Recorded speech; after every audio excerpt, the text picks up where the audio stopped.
시청자 여러분 안녕하십니까? 12월 1일 월요일장 파이널샷 시작합니다.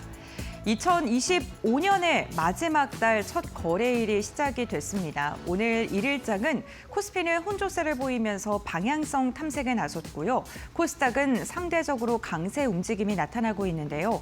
최근 금융당국이 코스닥을 부양하기 위해서 여러 가지 방안을 고심 중이다라는 보도가 나오면서 지금 대형주보다는 중소형 개별주로 자금이 이동하는 모습이 나타나고 있습니다.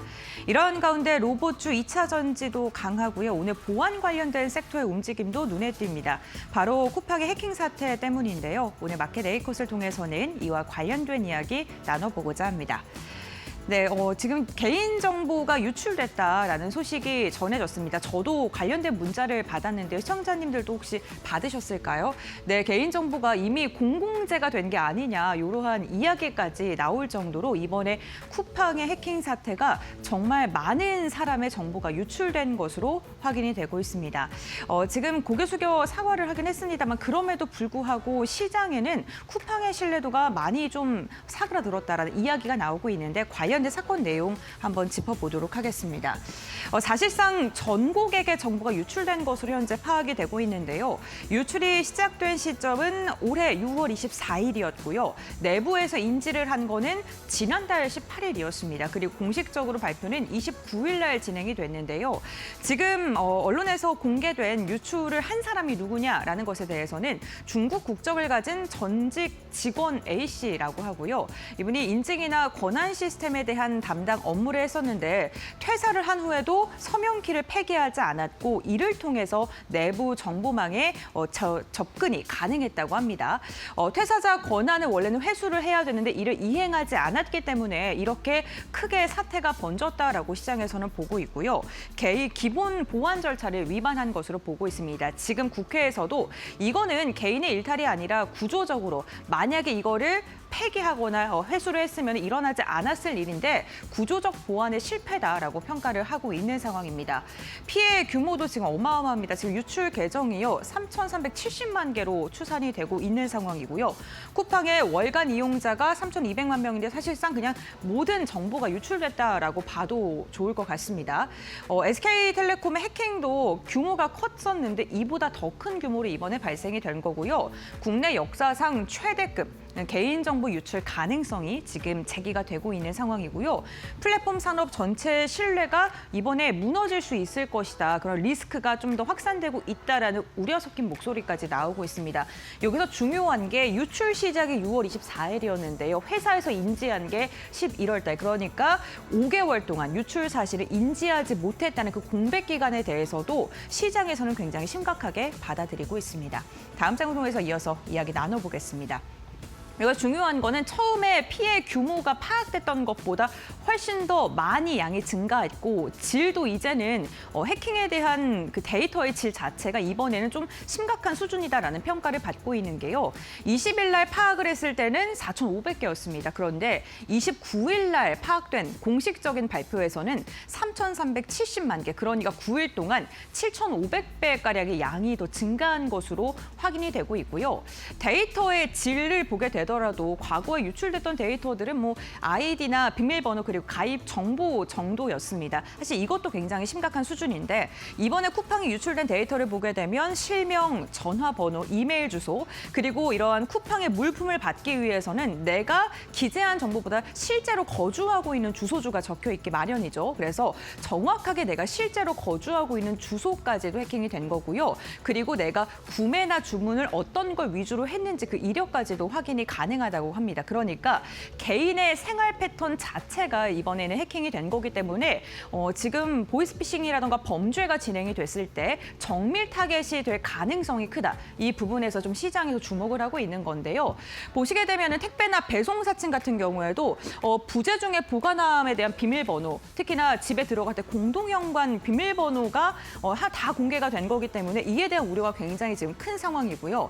내가 많이 구매했던 내용에 대해서 어디서 링크가 오게 된다면 당연히 소비자 입장에서는 클릭을 자연스럽게 하게 되겠죠. 그게 바로 금융정보 탈취로까지 이어질 수 있다는 부분에 좀 주목을 하고 있고요. AS 센터라던가 고객센터를 위장한 보이스피싱도 이어질 가능성이 지금 나오고 있습니다. 예를 들어 쿠팡에서 내가 많이 구매하던 음료수가 있는데 어떤 음료수 최근에 구매하셨죠? 이거를 저희가 서비스를 더 드리겠습니다. 아니면 에어컨을 구매하셨는데 무상 점검 대상입니다. 이러한 식으로 전화가 가게 된다면 실제 피해자는 내가 진짜로 구매한 내역이기 때문에 속을 수 있다라는 게 지금 좀 심각하게 거론되고 있는 거고요. 주소 기반의 범죄까지도 지금 이야기가 나오고 있는데 혼자 사는 집인지 아니면 아이가 있는지 이런 것까지 다 나올 수 있기 때문에 이게 절도라던가 침입범죄 표적화가 가능하다라는 우려도 제기되고 있습니다. 그러니까 내가 언제 부재 중인지, 고가의 제품을 뭘 구매했는지까지도 다 알 수 있다는 거겠죠. 여기에다가 스팸이나 마케팅 포증에 대한 자체도 굉장히 피해라고 하는 건데요. 보험이나 대출, 리딩방, 투자 사기 이런 여러 가지의 스팸 문자들이 지금 개인정보 유출된 곳으로 많이 올 수가 있고 이게 프라이버시 침해 자체이기 때문에 굉장히 큰 문제가 될 수 있다라는 이야기가 나오고 있습니다.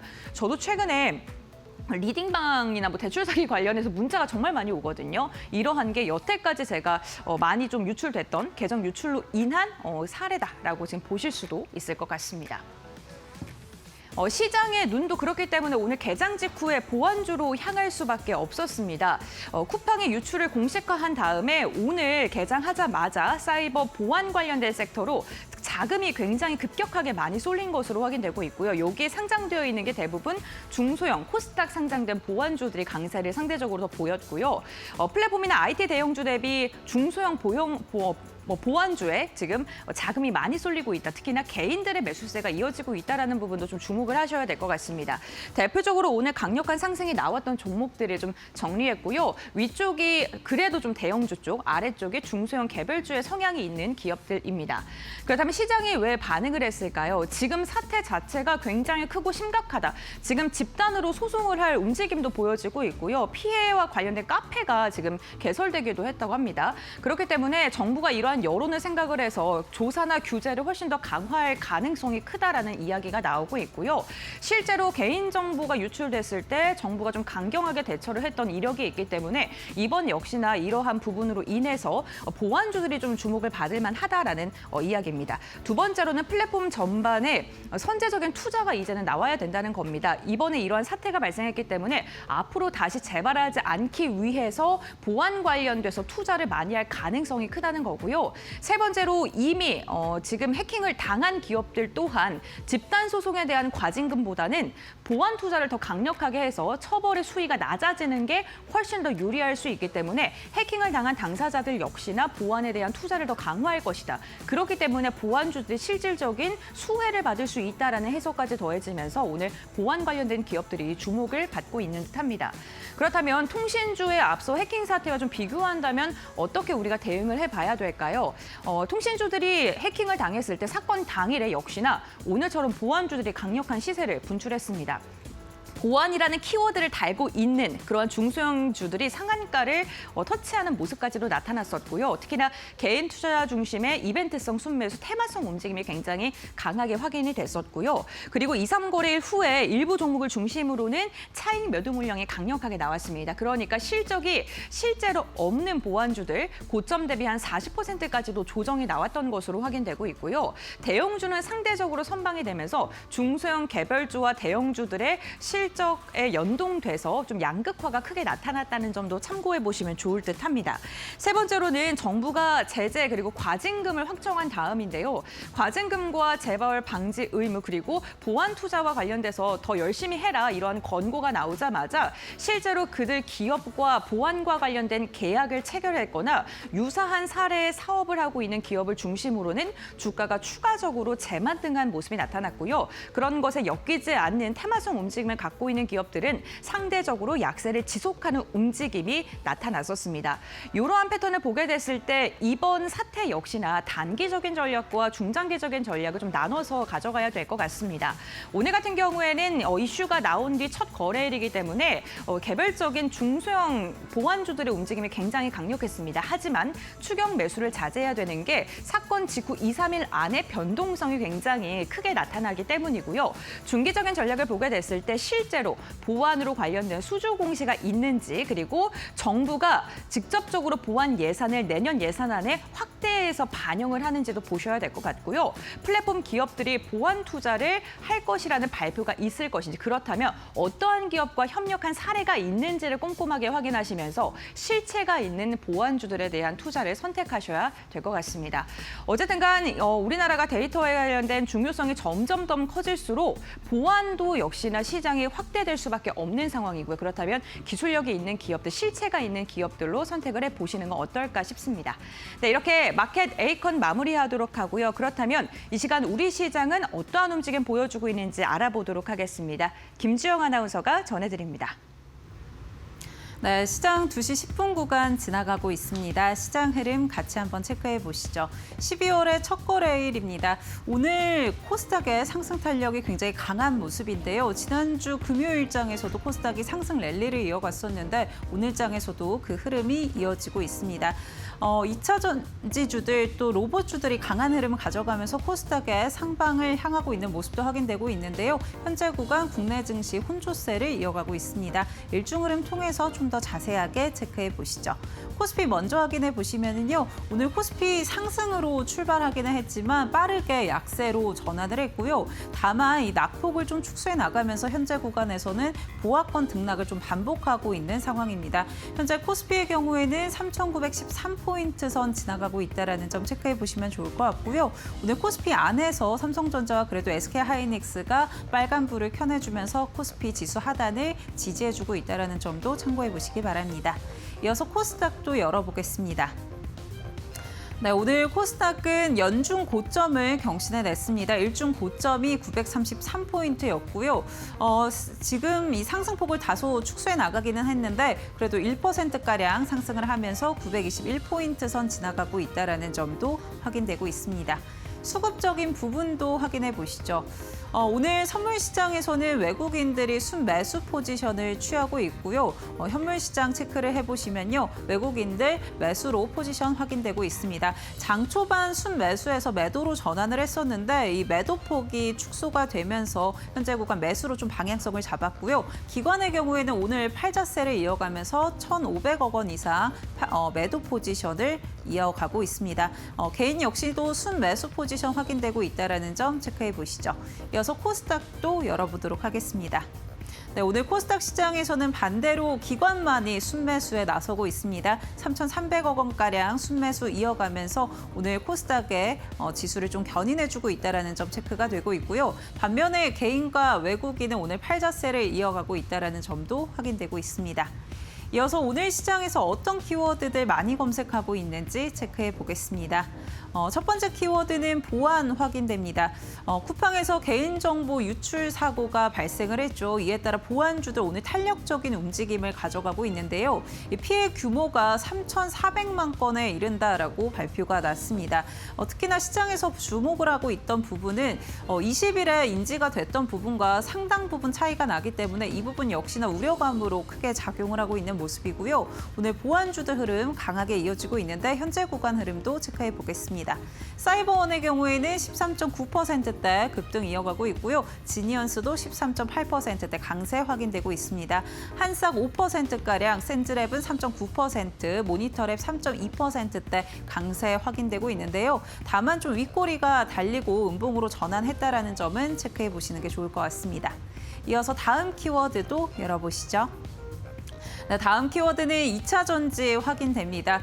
에코프로가 유럽에서 생산 거점을 확보했다라는 소식에 오늘 2차 전지주들 전반적으로 움직임이 나오고 있는데요. 지금 유럽에서는 이 배터리에 대해서 유럽 내에서 원자재 공급망을 구축해야 된다라는 법이 좀 집행이 될 예정인데 이에 따라 에코프로의 경우에는 헝가리에 준공을 완료했다라는 소식이 있었고요. 특히나 국내 이 셀 기업들이 이미 유럽에 진출해 있는 만큼 K 배터리에 이 밸류 체인이 구축될 수 있다라는 기대감도 시장에 작용하고 있는 듯합니다. 현재 구간 종목별 흐름도 확인해 보겠습니다. 네, 에코프로 8.8%대 급등 이어가고 있고요. 에코프로 BM도 5.8%가량 상승하고 있습니다. 다만 오전장 대비해서는 좀 윗꼬리가 달린 모습이고요. 있고요. LNF도 오늘 1.7%가량 상승하고 있고 포스코 퓨처는 1%, LG 에너지 솔루션은 1.2% 오름세 보여주고 있습니다. 2차 전지수들에도 수급이 좀 들어오고 있다는 점 확인되고 있습니다. 이렇게 시장 흐름 같이 열어봤고요. 이어서 종목 파인더 통해서 종목별 특징도 확인해 보시죠. 네, 월요일에 파이널샷 함께하고 계십니다. 신민영입니다. 오늘도 종목 파인더 통해서 보다 자세한 종목 이야기 나눠보도록 하겠습니다. 여러 가지 특징주들 한자리에 모아봤는데요. 오늘 살펴볼 첫 번째 종목은 에코프로 살펴보도록 하겠습니다. 2차 전지주 흐름이 오늘 굉장히 좋은데 헝가리의 공장을 준공했다라는 소식이 전해졌습니다. 우리나라의 양극재 업체로는 처음으로 유럽에 생산 거점을 마련했다는 소식이 투심을 당겨주고 있는 상황입니다. 에코프로 헝가리 데브레첸 공장 준공식이 이렇게 열리는 사진이 공개되기도 했는데요. 이번에 헝가리 공장의 부지는 약 44만 제곱미터로 생산 공장이 준공이 됐고 생산을 시작했다고 밝혔습니다. 연간 생산 능력이 양극재 5만 4천 톤에 달하는데 이 규모는 전기차를 약 60만 대 정도 생산할 수 있는 규모입니다. 앞으로 향후 증설을 통해서 연간 10만 톤 넘게 생산 능력을 더 확대하겠다라는 것이 회사 측의 목표이고요. 현재 삼성 SDI와 SK온, CATL 등 글로벌 셀 업체들이 현지에 생산 거점을 마련해 있는 상황이기 때문에 앞으로 현지 공장으로의 공급을 더 넓혀갈 수 있을 것이라는 기대 효과가 오늘 에코프로 주가에 반영이 되고 있습니다. 오늘 그룹주 전반적으로 흐름 괜찮게 흘러가고 있는데요. 에코프로 그룹주 비롯해서 2차 전지 흐름 체크해 보도록 하겠습니다. 오늘 에코프로가 8%대 강세, 장 초반보다는 다소 밀리고 있지만 그래도 강한 흐름 이어가고 있고요. 에코프로 BM과 에코프로 머티까지 그룹주 전반에 훈풍이 불고 있습니다. 이 밖에 LNF 그리고 포스코 퓨처엠 같은 종목들도 1%대 동반 강세 흐름 이어가고 있습니다. 2차 전지주 점검을 해봤고요. 여기서 두 번째 종목 열어볼까요? 네, 소프트캠프 보도록 하겠습니다. 국내 이커머스 1위 업체인 쿠팡에서 초유의 개인정보 유출 사고가 발생했습니다.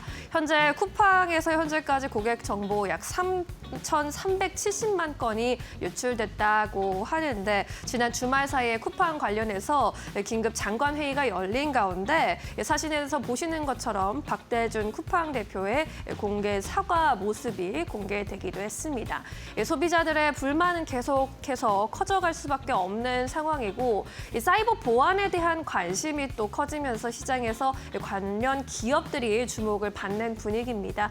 소프트캠프의 경우에는 문서 암호화 데이터 유출을 막는 디지털 저작권 관리 DRM 솔루션을 하고 있는 기업인데 앞으로 이러한 사건 속에서 이런 솔루션에 대한 수요가 또 급증할 것이란 전망이 나타나면서 오늘 강한 시세 받아가고 있고요. 사이버원의 경우에는 사물인식 기술 그리고 물리보안을 통합하는 서비스를 제공하고 있습니다.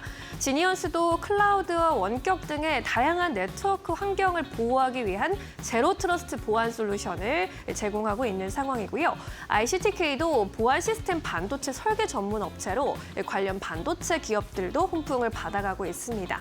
센즈랩도 이러한 이슈가 있을 때마다 주목을 받는 종목인데요. 자체 개발한 CTX 사이버 트렛 X 플랫폼을 보유하고 있다라는 점에 시장이 주목하고 있는 상황입니다.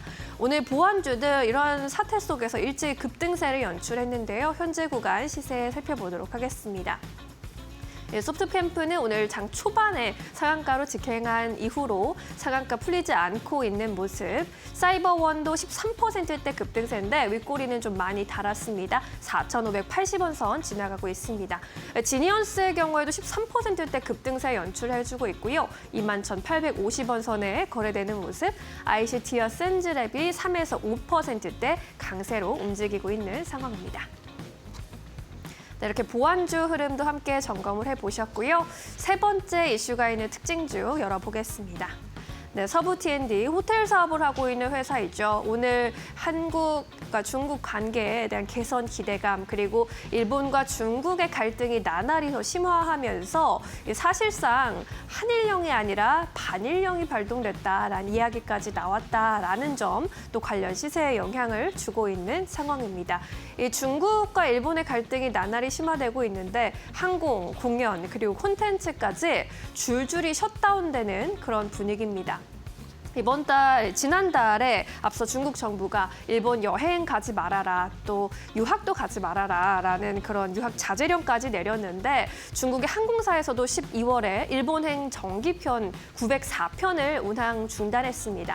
전체에서 16%나 감편한 것이라고 하는데 오사카 지역의 간사이가 가장 영향이 컸습니다. 간사이와 상하이의 왕복 최저가가 8,500엔까지 떨어졌는데 이는 지난해 같은 기간에 2만 엔대와 비교하면 절반 이하로 크게 가격이 떨어진 수준입니다.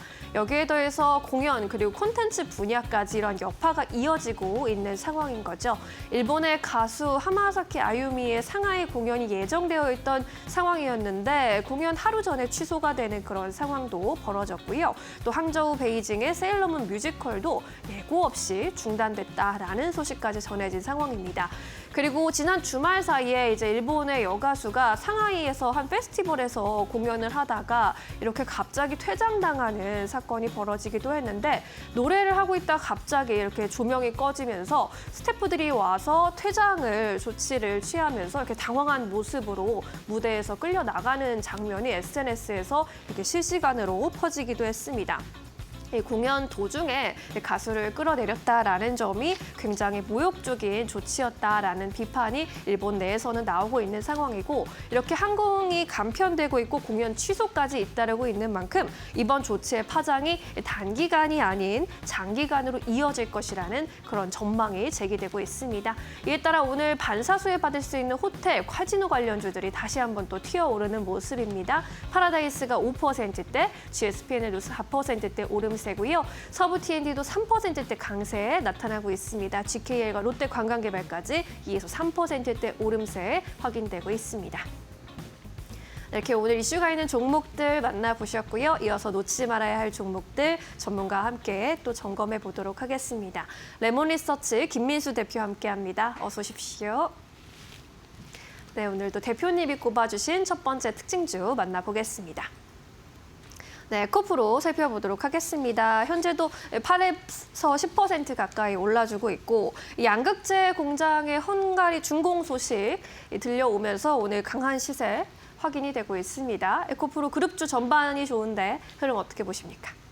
네, 2차 전지 쪽에 또 대표 주자인 한 종목 에코프로가 반등이 오늘 들어오고 있습니다. 시장이 좀 어지럽지만 그래도 2차 전지 쪽은 조금 꿋꿋하다라고 보여지고 있는데 네. 일단 수급으로 보게 되면 외국인들이 3일 만에 순매수 전환이 들어오는 모습들이고요. 기관은 3일 연속 순매수가 들어온다. 한쪽에서 기관이 매수하면서 분위기가 바뀌었다라고 봐야 될 것 같고 특히 요즘 이쪽을 코스닥 시장의 전반적인 변화로 좀 해석을 해야 될 것 같습니다. 코스닥 시장이 지난주 금요일부터 빠르게 강세로 들어오기 시작하면서 시가총액 상위 종목들에 대한 재발견이 나오기 시작하죠.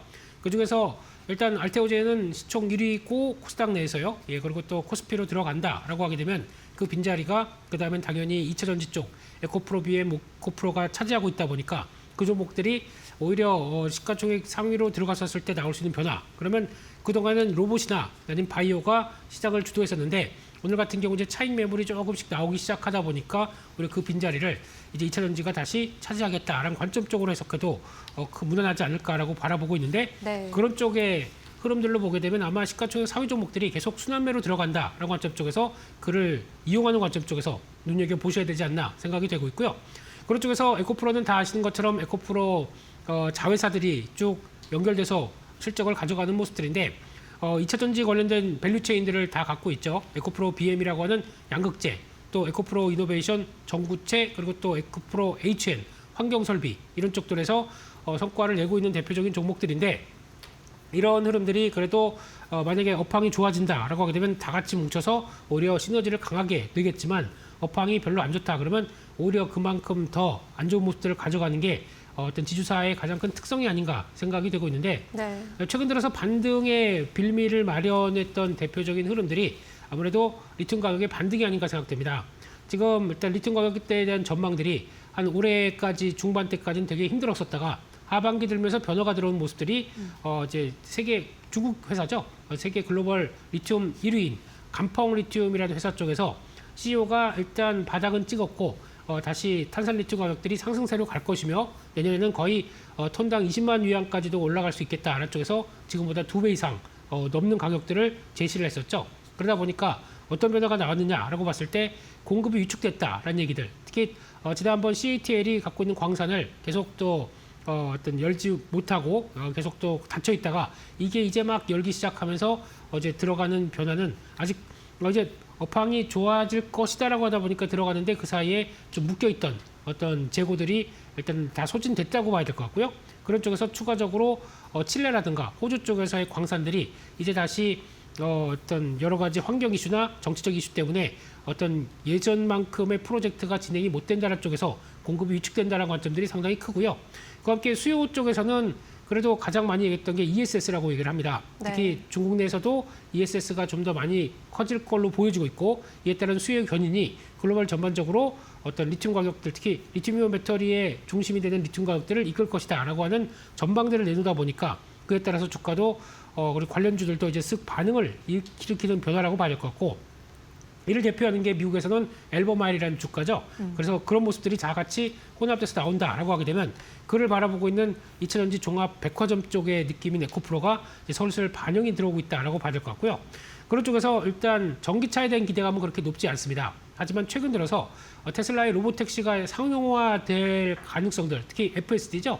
이게 국내에서도 공개가 되기 시작하면서 이제 시험 운행이나 이제 운행이 시작됐다라고 했었을 때 그에 따른 반응들이 상당히 놀랍다라고 하기 시작하다 보니까 이를 통해서 어떻게 보면 이제 FSD가 정착 상용화가 완전히 나오기 시작하고 그걸 또 타보려는 수요들이 같이 늘어난다라고 하게 되면 자연 발생적으로 EV 특히 전기차에 대한 수요가 늘어나는 쪽으로 나오지 않느냐라고 하게 되면 오히려 보조금 때문에 어려웠던 업황들이 다시 반전이 나올 수 있겠다라는 쪽으로 시장이 또 바라보고 있는 그런 상황들이고요.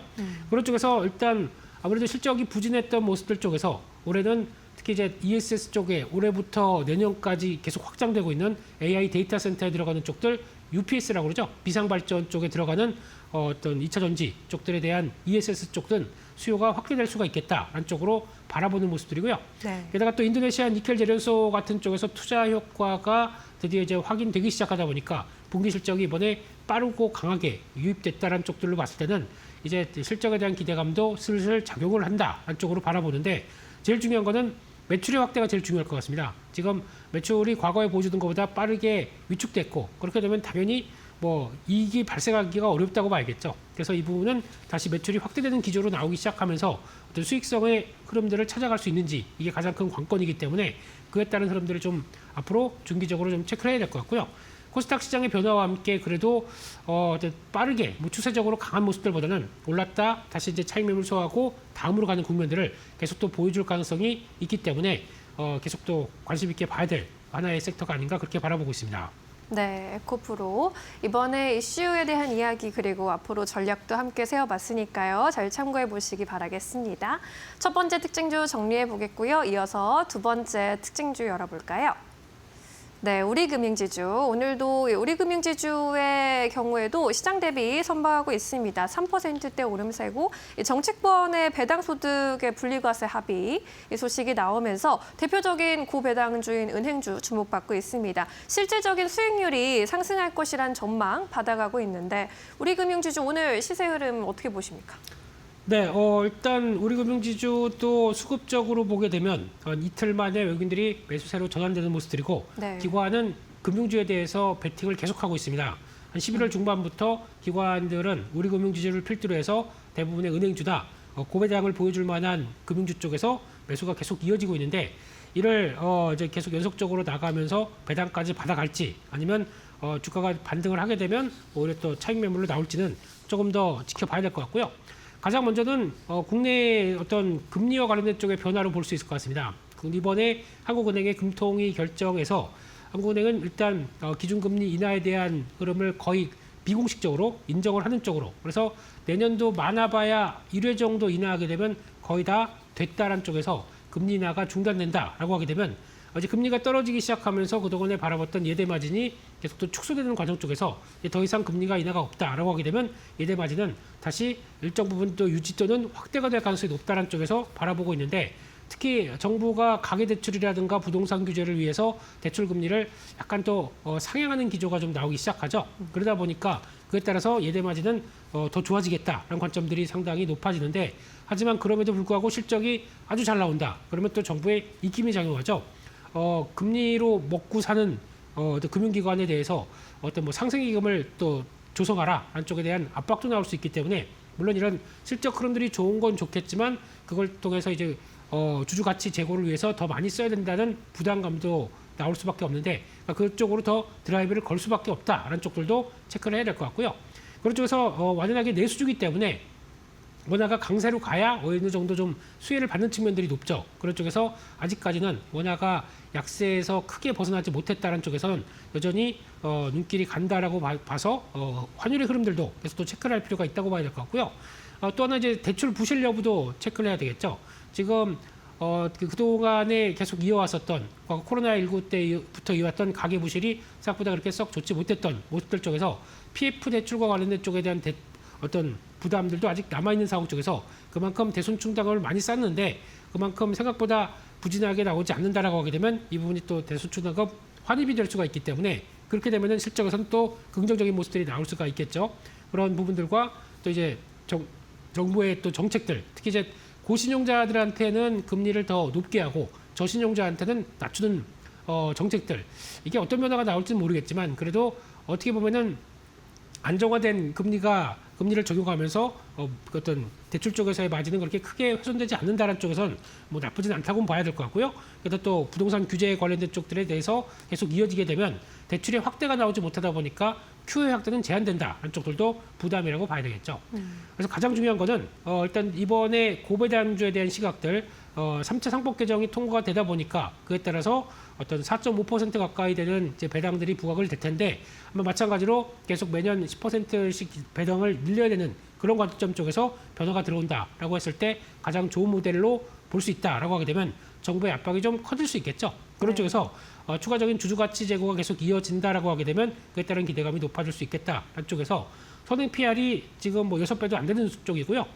PBR이 0.5배 수준이다. 그러면 저평가가 뚜렷하기 때문에 여전히 어떤 매수세는 좀 몰릴 수가 있게 되는데, 이게 또 연간 기준으로 봤을 때 배당이 좀 들어가는 시즌이다 보니까 그에 따라서 어떤 주가에 대한 가격 메리트는 좀 높아지는 상황들이 아마 주가를 좀 견인할 수 있겠다라는 쪽들은 지금 시즌에 그래도 맞는 종목이다, 그렇게 바라보고 있습니다. 네, 지금 시즌에 좀 주목해 볼 만한 종목으로 함께 살펴보시면 좋을 것 같습니다. 금융주에 대한 이야기까지 전해주셨습니다. 오늘 시세 튀고 있는 종목들 이렇게 정리를 해봤고요. 이어서 오늘의 포착주 여쭤보도록 하겠습니다. 12월의 첫 거래일 이어지고 있는데 어떤 종목 오늘 좀 소개해 주시겠어요?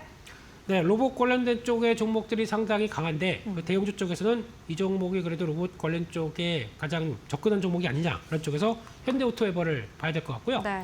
현대오토웨버는 뭐 잘 아시는 것처럼 차량용 소프트웨어라든가 그리고 또 현대차그룹의 IT, SI라고 하는 시스템 통합 관련된 쪽에서 강점이 있는 회사고, 게다가 또 관련된 또 자동차의 디스플레이 솔루션 이런 쪽들도 개발하면서 그냥 현대차그룹의 IT 회사다라고 보시면 될 것 같습니다.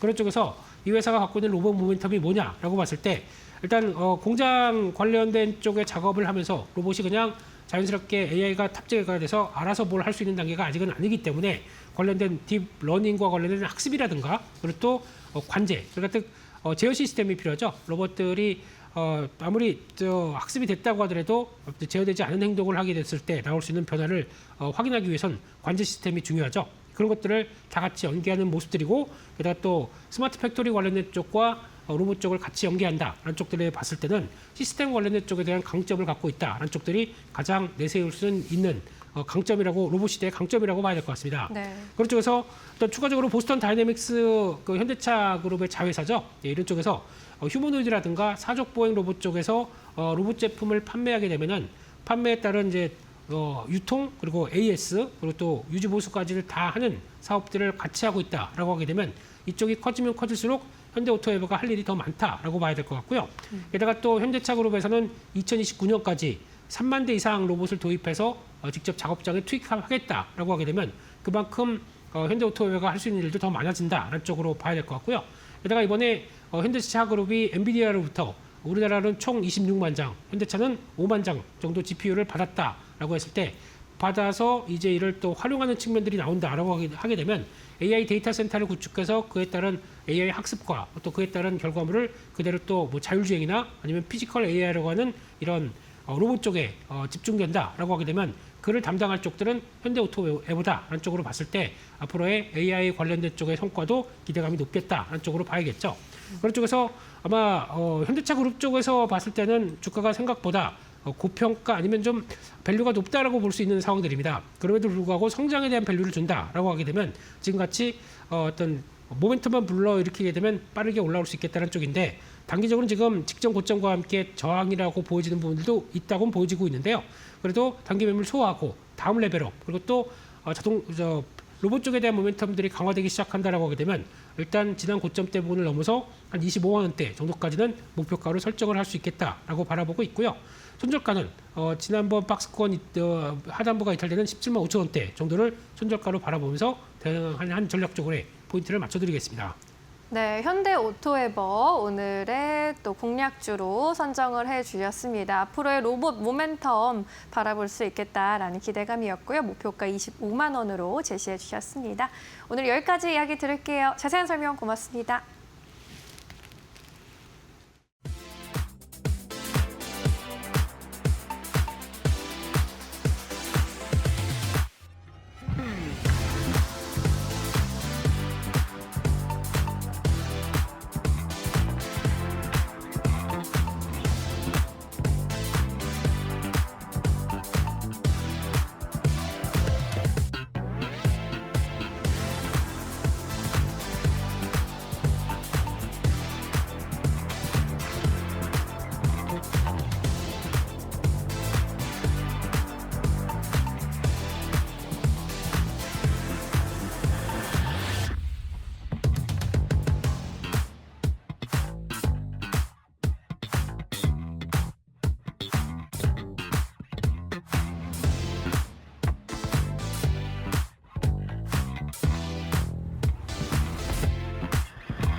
통합 HD 현대중공업이 1일 공식 출범한다. 이번 합병은 대형선 중심의 HD 현대중공업과 중형 특수선 중심의 HD 현대미포를 묶어 조선과 방산을 동시에 아우르는 종합조선사 체제를 구축하려는 전략적 개편으로 평가됐다. 통합법인은 상선 특수선 방산 함정까지 분산된 사업 역량을 하나로 통합하며 생산 능력을 확대한다. HD 현대미포의 도크 2곳과 HD 현대중공업의 5도크를 활용해 방산 물량을 적극 수용한다는 계획이다. 시장 전망도 밝았다. 글로벌 함정 시장은 향후 10년간 2,100여 척, 약 3,600억 달러 규모로 추정됐다. 통합법인은 이에 맞춰 2035년까지 매출 37조 원, 방산 부문 10조 원 달성을 목표로 제시했다. 증권가는 친환경 연료, 자율운항, LCO2 등 중형선 기술이 대형선으로 빠르게 확산될 것으로 전망했다. LNG, 암모니아, 해양 플랜트 등 고부가가치 선박 분야에서도 시너지가 커질 것이라는 분석이 나왔다. HD 현대중공업은 글로벌 진출 강화를 위해 이달 싱가포르에 해외 사업 전담 투자법인도 설립할 예정이다.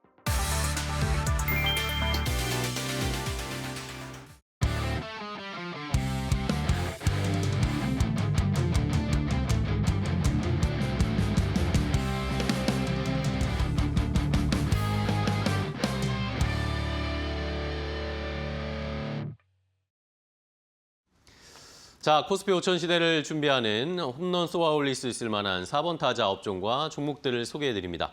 이재선의 말홈런 시즌2 오늘도 이데일리온의 이재선 파트너와 함께하도록 하겠습니다. 파트너님 안녕하세요. 네, 안녕하세요. 네, 반갑습니다. 네. 자, 드디어 12월이 왔습니다. 네. 아, 시간 참 빠르죠. 정말 빠른 것 같습니다. 그러니까요. 12월에 오늘 첫 거래일인데 자, 오늘 12월의 첫 거래일은 코스닥이 여전히 강합니다. 네. 지난주부터 계속 비슷한 모습인데 네. 자, 12월의 전략 어떻게 잡고 계세요? 네, 말씀하신 대로 핵심을 잘 짚어주신 것 같아요. 12월에 코스닥이 좀 강하다라고 말씀하셨는데 이미 코스피는 많이 올라오지 않았습니까? 그쵸. 쉬어야 되는 구간이다라고 누누이 말씀을 드렸고 제가 생각한 것보다 견조하게 잘 쉬고 있어요. 그렇기 때문에 코스피는 사실 뭐 그렇게 걱정할 필요는 없는 것 같고 코스닥은 사실 쉬기에는 조금 아쉽지 않습니까 우리가? 그쵸. 예, 그런데 이 타이밍에 정부에서도 이제 부목 정책 계속 펼친다라고 하고 뭐 여러 가지 뭐 연기금부터 시작해서 많은 부분에 대해서 뭐 일부 개선을 좀 만들면서 코스닥을 이제 천스닥 시대로 열어서 얼만큼 가느냐 이 부분을 이제 여러분들이 궁금해하실 것 같은데 저는 그렇습니다. 1000포인트는 원래부터 지나가는 자리라고 딱 1년 전 이 자리에서 여러분들께 말씀드렸던 것 같아요. 그래서 1년 동안 내내 1000포인트는 어차피 지나가는 과정입니다. 코스피 4000 그냥 넘어가게 되어 있습니다. 예. 지금 정권이 바뀌거나 뭐 바뀌기 전이나 뭐 계엄이 있거나 이런 상황에도 저는 똑같이 말씀을 드렸습니다.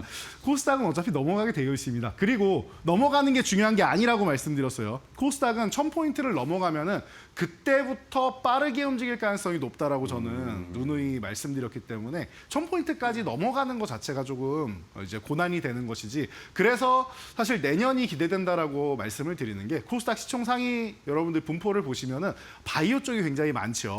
그리고 기존에 2차 전지가 좀 많았습니다. 그런데 2차 전지에서 뭐 LNF도 넘어가고 하다 보니까 조금 줄어 있는 상황인데 그래도 여전히 많고 반도체 소부장이 많습니다. 여러분 제가 여러분들한테 항상 강조해드리는 핵심 섹터 기억하시죠?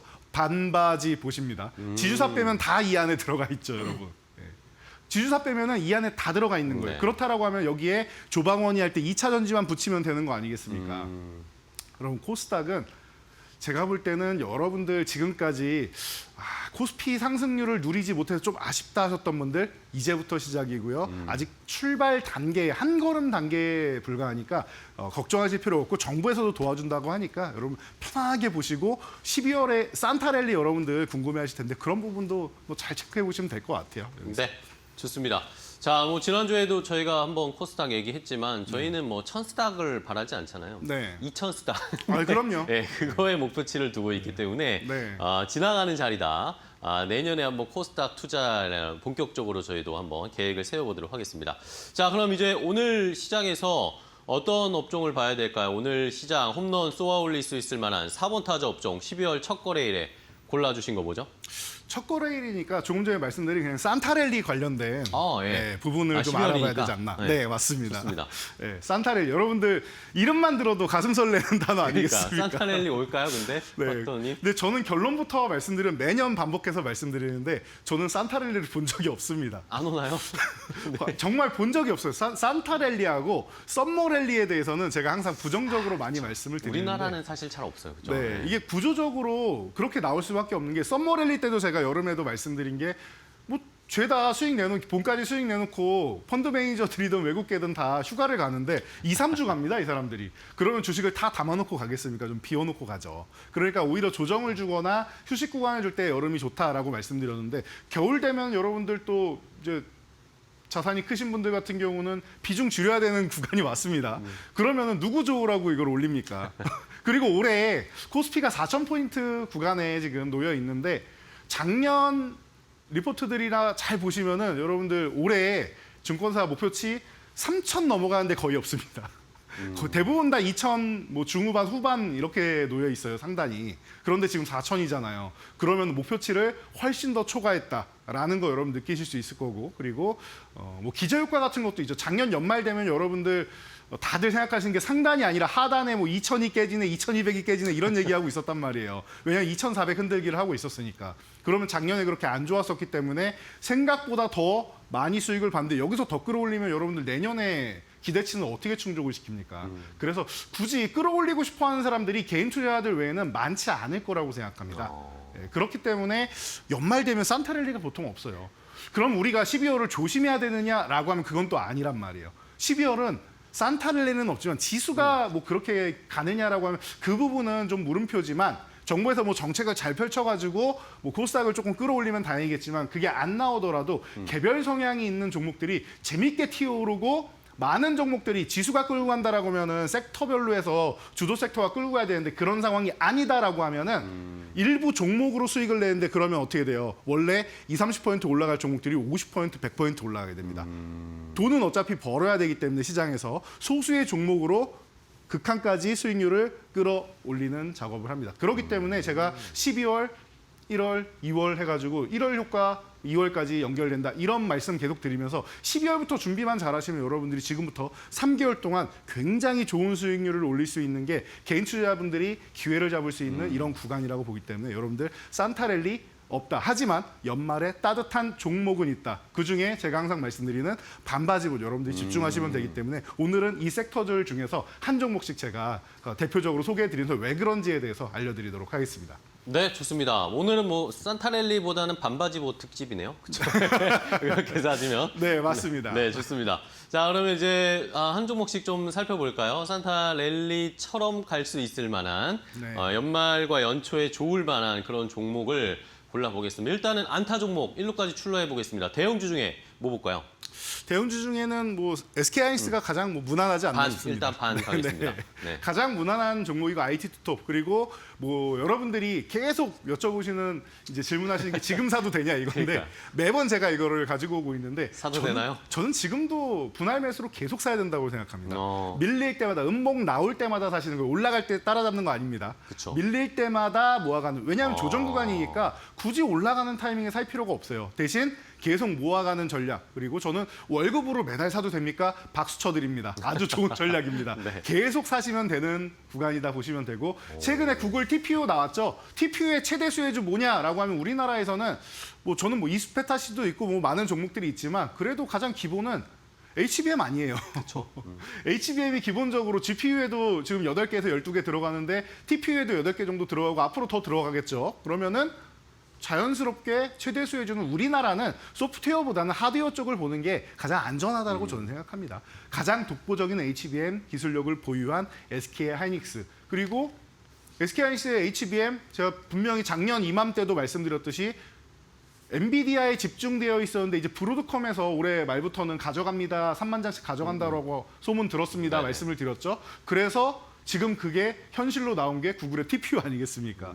그렇다라고 하면은 여러분들 앞으로 더욱더 늘어날 것이고 메타에서도 구글 TPU 가져다 쓰겠다 뭐 이런 얘기가 나오고 있어요. 그런 소식을 여러분들이 다 듣고 계신다라고 하면은 HBM 지금 제가 볼 때는 지금이 가장 싸다라고 생각합니다. 밀릴 때마다 여러분들 사시면 되는 구간이고 조정 주면은 감사합니다라고 생각하시면 될 것 같아요. 60만 원 넘어갈 때는 조금 기다려야 됩니다 말씀드렸는데 지금부터 해가지고는 밀릴 때마다 꾸준히 모아가는 전략. 맞춤형 반도체는 이제 개화되기 때문에 앞으로 계속 공급 부족 나온다. 삼성전자도 더 좋아질 거고요. 나머지 부품사들도 지금 최근에 좀 쉬었다라고 하면 리노공업 같은 경우도 날아가고 하는 거 보이시잖아요. 이제부터 제2의 도약기 나오게 됩니다. HBM. 그러니까 여러분들 걱정하지 마시고 편안하게 반도체주를 핵심으로 보시면 되지 않을까 싶습니다. 네. 자, 안타 종목으로는 SK하이닉스 또 나왔습니다. 뭐 저희가 맨날 질문하죠. 사도 네. 되나요? 사도 되나요? 네. 질문만 하고 못 사세요. 네. 투자자분들이.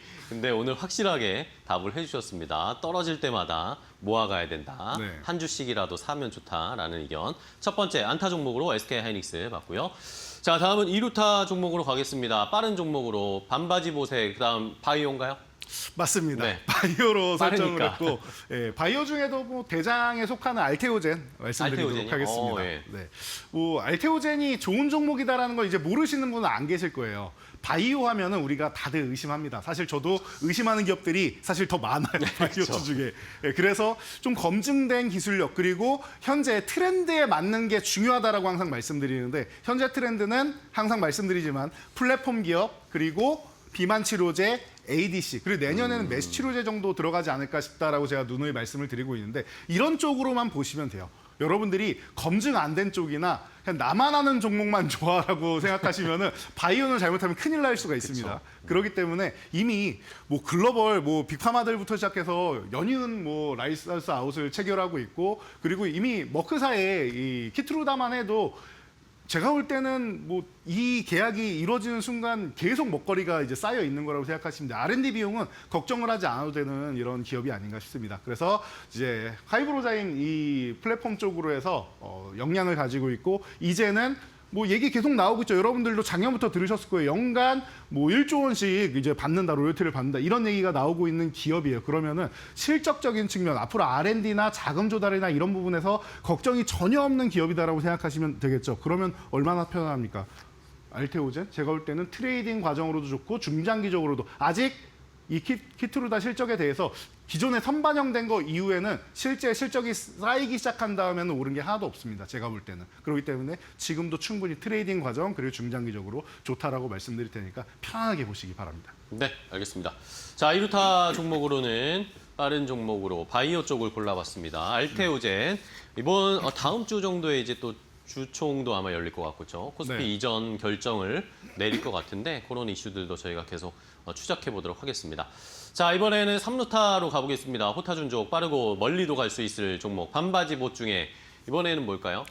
네, 호타준족 최근에 가장 뜨거운 섹터다라고 하면 코스닥 붐업 정책 이후에 로봇주가 또 한번 튀어오르지 맞아요. 않았습니까? 네. 로봇주의 레인보우 로보틱스 가장 보스, 기본이 네. 아닐까 싶습니다. 보스로 가겠습니다. 3루타. 네, 보수로 먼저 이제 등장했는데 왜냐하면 지주사는 3루타보다는 말로 없는 쪽으로 제가 오늘은 선정을 했기 때문에 이쪽으로 좀 이제 좋습니다. 선정을 했는데요. 이렇게 보시면 될 것 같아요. 이미 말로는 시즌 1, 시즌 2 이미 검증이 다 되고 있고 그렇네요. 저는 이 61%는 과거에 뭐 히딩크 감독처럼 저는 아직 배고픈 것 같습니다. 이 정도 수익률이면은 전혀 만족이 안 돼요. 아, 예. 많이 부족하기 때문에 저는 올해 초에 이제 40만 원 넘어갈 때 이제는 좀 쉬어야 됩니다. 200포인트 넘게 단기간에 올라왔는데 제가 생각한 것보다 조금 더 빠르게 올라왔네요. 쉬어야 됩니다라고 말씀드리면서 제가 작년에 하나에어로스페이스처럼 이 종목은 28만 원 이하에서 사면 참 좋을 것 같습니다. 라고 해서 40만 원 위에서 매수하신 분들의 원성을 들었었는데요.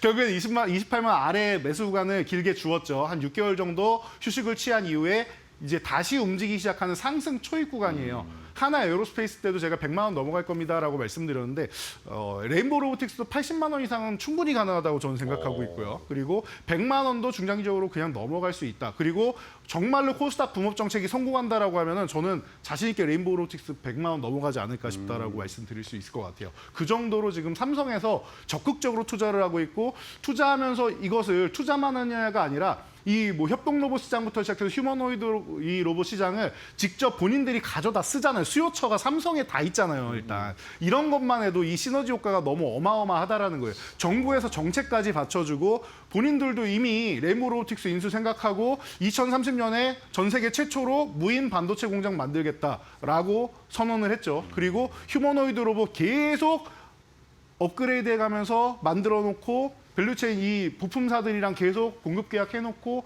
연결해 나가고 있단 말이에요. 그러면은 레인보우 로보틱스 이미 작년에 삼성 로보틱스부터 시작해서 삼형 이미 다 특허 내놨단 말이에요. 삼성에서. 그러면은 삼성의 시너지 이 부분을 온전히 다 받을 수 있는 기업이고 그 이상으로 나아가서 어떻게 보면 삼성이면 글로벌 시장으로 또 이제 진출할 수 있는 기업이다라는 걸 생각해 보면은 제가 볼 때는 레인보우 로보틱스는 지금이 가장 싸다라고 아까 말씀드린 그 SK하이닉스와 똑같은 말씀을 다시 한번 드려야 될 거예요. 지금이 제일 싼 구간이 아닌가 싶으니까 여러분들 편안하게 보시면 될 것 같습니다. 네, 알겠습니다. 자, 레인보우 로보틱스도 저희가 뭐 이재선의 말로 없는 시즌2에서 계속 말씀드리죠. 네. 기회가 올 때마다 담아놔야 된다라는 그런 의견 잘 참고를 해보시고 3루타 종목으로 일단 로봇주 레인보우 로보틱스를 골라봤습니다. 자, 그럼 이제 말로 없는 종목 보기 전에 그동안 저희가 알려드렸던 말로 없는 종목들 랭킹을 보겠습니다. 1, 2부터 5위까지는 저희가 계속 봤죠. 네. 계속 봤고 큰 순위 변화는 없습니다. 맞습니다. 수익 상승률은 조금씩 올라가고 있는 상황인데, 네. 자, 요 이제 SKC 문지기 아래, 문지기 아래가 궁금하다고 제가 계속 말씀드렸잖아요. 네네. 1%로 추격한 종목도 있고 밑에서 본인들끼리 계속 엎치락뒤치락 하고 있는데 오늘은 6위부터 10위까지를 한번 보도록 하겠습니다. 나왔습니다. 예. 네.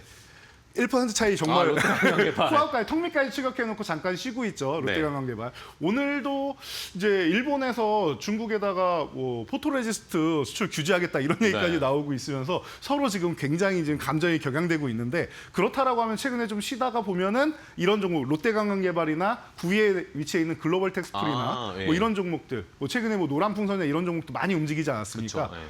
뭐 양국이 서로 여행을 가지 말래요. 그러면 대안으로 한국으로 분명히 온다라고 말씀을 드렸고 이런 부분에 대해서 자연스럽게 이제 여행 관련주들이나 뭐 이런 세금 관련주들 이런 쪽에서 수혜를 받는다라고 말씀드렸습니다. 그리고 뭐 반바지 옷에 K컬처 말씀드린 K컬처에 해당되는 쪽 그리고 알테오젠 뭐 시비에 딱 네네. 걸쳐 있는데 요거 이제 시작인 것 같습니다. 제가 볼 때는 1페이지로 넘어가도 이상할 게 없는 종목이고 한화도 오늘 지주사가 안 나오긴 했는데 아직 한화도 지주사 중에서 좀 자존심을 좀 지키고 있지 않나 싶어요. 그쵸. 대형주 중에서도. 그러니까 여러분들이 지금 시장이 걱정할 필요가 없다라는 게 전 섹터에서 우리 반바지봇, 조방원이, K컬처 이 사이에서 다 돌고 있다라는 것만 그렇네요. 여러분들이 생각하신다라고 하면은 제가 볼 때는 다른 섹터 볼 필요가 없는 것 같아요. 이 중에서 앞으로도 꾸준히 좋은 종목 나올 테니까 편하게 보시면 될 것 같습니다. 네, 알겠습니다. 자, 오늘 6위에서 10위까지의 종목들도 골라드렸습니다. 10월에 말씀드린 종목들이 다 거의 포진이 되어 있는데 자, 좋은 흐름을 이어가고 있으니까 앞으로 또 순위에 변동하는 재미, 순위 싸움도 함께 계속 저희가 체크를 해드릴게요.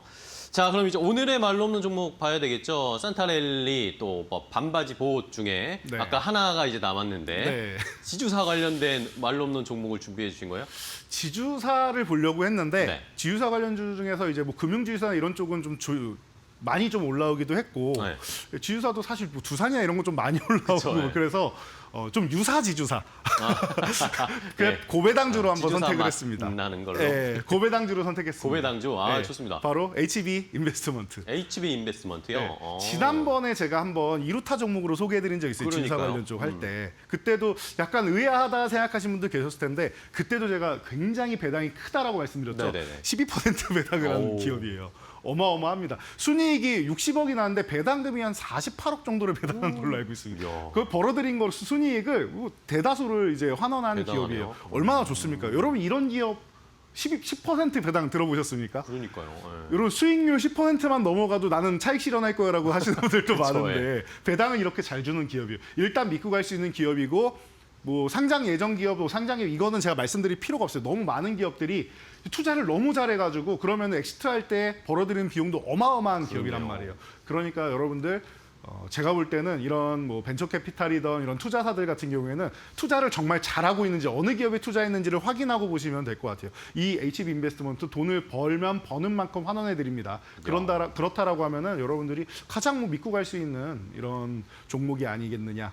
거기다 금리 인하가 된다라고 하면은 이제 뭐 그 투자하는 이런 비용 자금 조달이나 이런 것도 수월하기 때문에 이제 한 7천억 넘었다고 하는데 1조 원까지도 목표로 하고 있어요, 이 기업이. 그렇기 때문에 충분히 가능성이 있지 않을까 싶습니다. 가격 전략은 간단하게 보시면 돼요. 네. 지금 이 종목은 아예 안 움직이고 있습니다.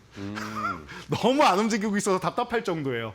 예, 그래서 지금 한 반년 정도를 이렇게 횡보를 하고 있는데 제가 볼 때는 이 중심선 이하에서만 사시면 될 것 같아요. 정확하게는 중심선이라고 하면은 2,125원인데요. 조금 러프하게 2,150원 이하에서만 여러분들이 모아간다라고 생각하시면 될 것 같습니다. 오늘 윗골이 달았으니까 살짝 밀리는 구간이 조만간 올 것 같아요. 이번 주 내에 온다라고 하면은 그 구간에서 여러분들이 이제 슬슬 모아서 밑에는 하단은 뭐 2,000원까지 모으시면 되는데 아마 이 구간은 이탈되지 않을 거라고 생각합니다. 그리고 뭐 짧게 보시면은 위쪽으로 올라가면 2,500원, 저는 2,250원 넘어갈 거라고 생각해요. 2,500원 구간 가면 1차 목표치, 3,000원 가면 2차 목표치, 3,000원만 가도 꽤나 큰 수익률입니다, 여러분.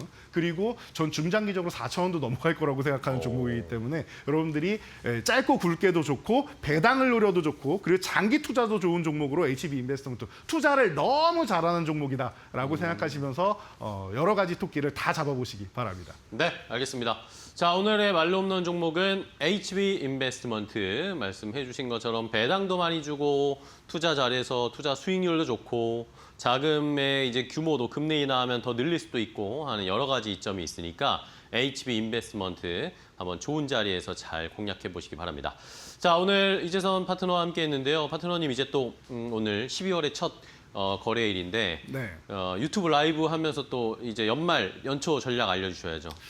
네, 오늘 산타랠리 제가 드릴 말씀이 정말 많은데 제가 이걸 다 말씀드리면 한 3시간 넘게 걸릴 거예요. 그래요? 예, 그 이상도 가능합니다. 그런데 이거를 좀 줄여서 말씀드리다 보니까 이제 다 말씀 못 드린 것들이 너무 많습니다. 오늘 마감까지 해가지고 제가 정리해 드릴 테니까 3시에 유튜브 지금 우리 이데일리 TV 오시면은 파이널샷 나오고 옆에 제 얼굴 있습니다. 터치해서 입장하시면은 저와 오늘 산타랠리에 대해서 집중 분석해 드리도록 하겠습니다. 네, 알겠습니다. 자, 오늘도 이재선 파트너와 함께 하루 마무리해 주시기 바랍니다. 오늘 좋은 종목 알려주셔서 감사하고요. 파트너님 내일 또 뵙겠습니다. 고생 많으셨어요. 감사합니다. 고맙습니다.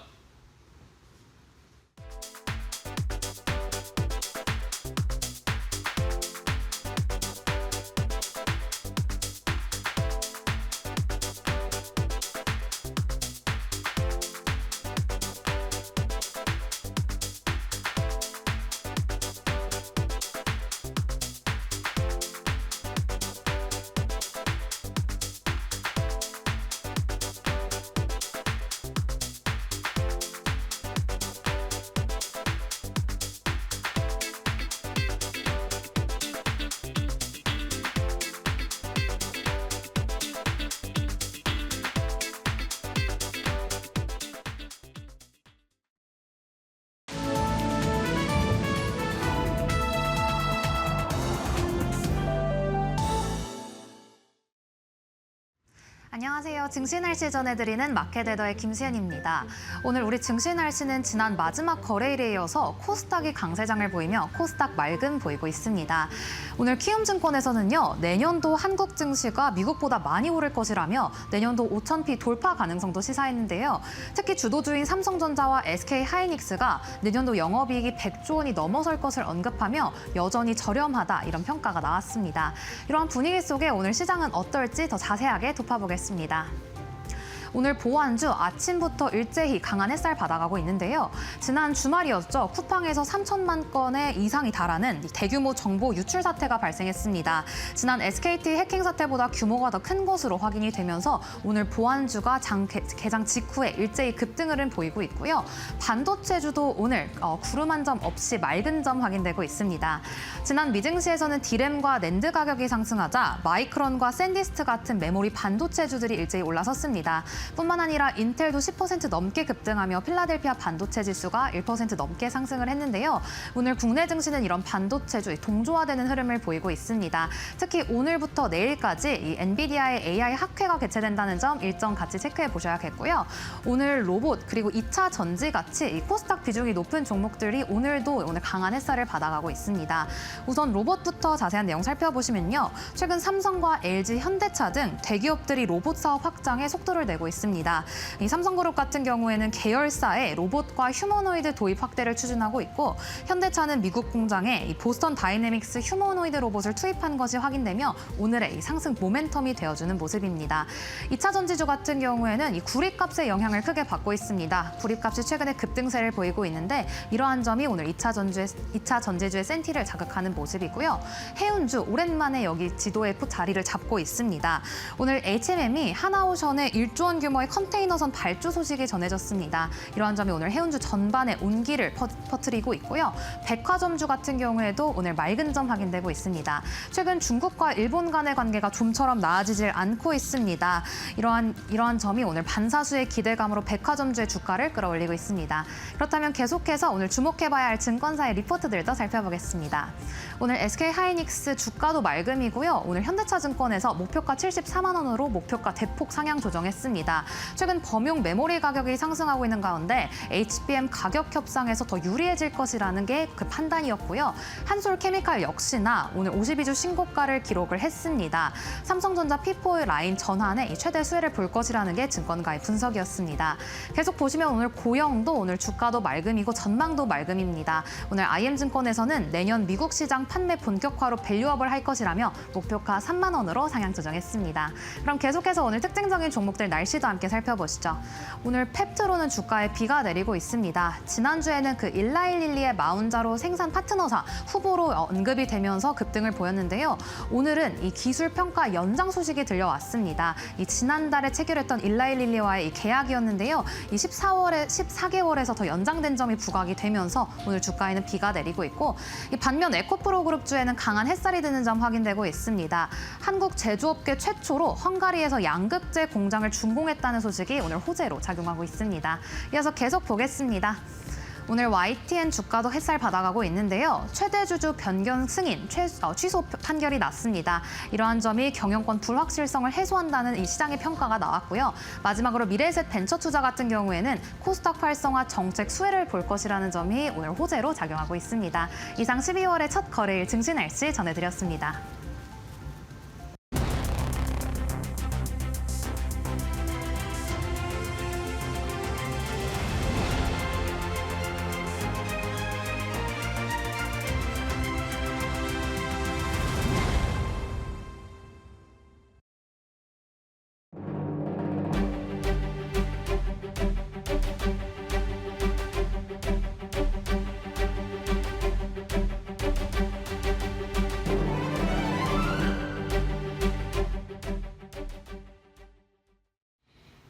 네, 맥락 시간으로 이어가 보도록 하겠습니다. 오늘도 각 산업을 대표하는 연구원님을 모시고 그 산업에 대한 맥을 짚어보는 시간으로 이어가 보겠습니다.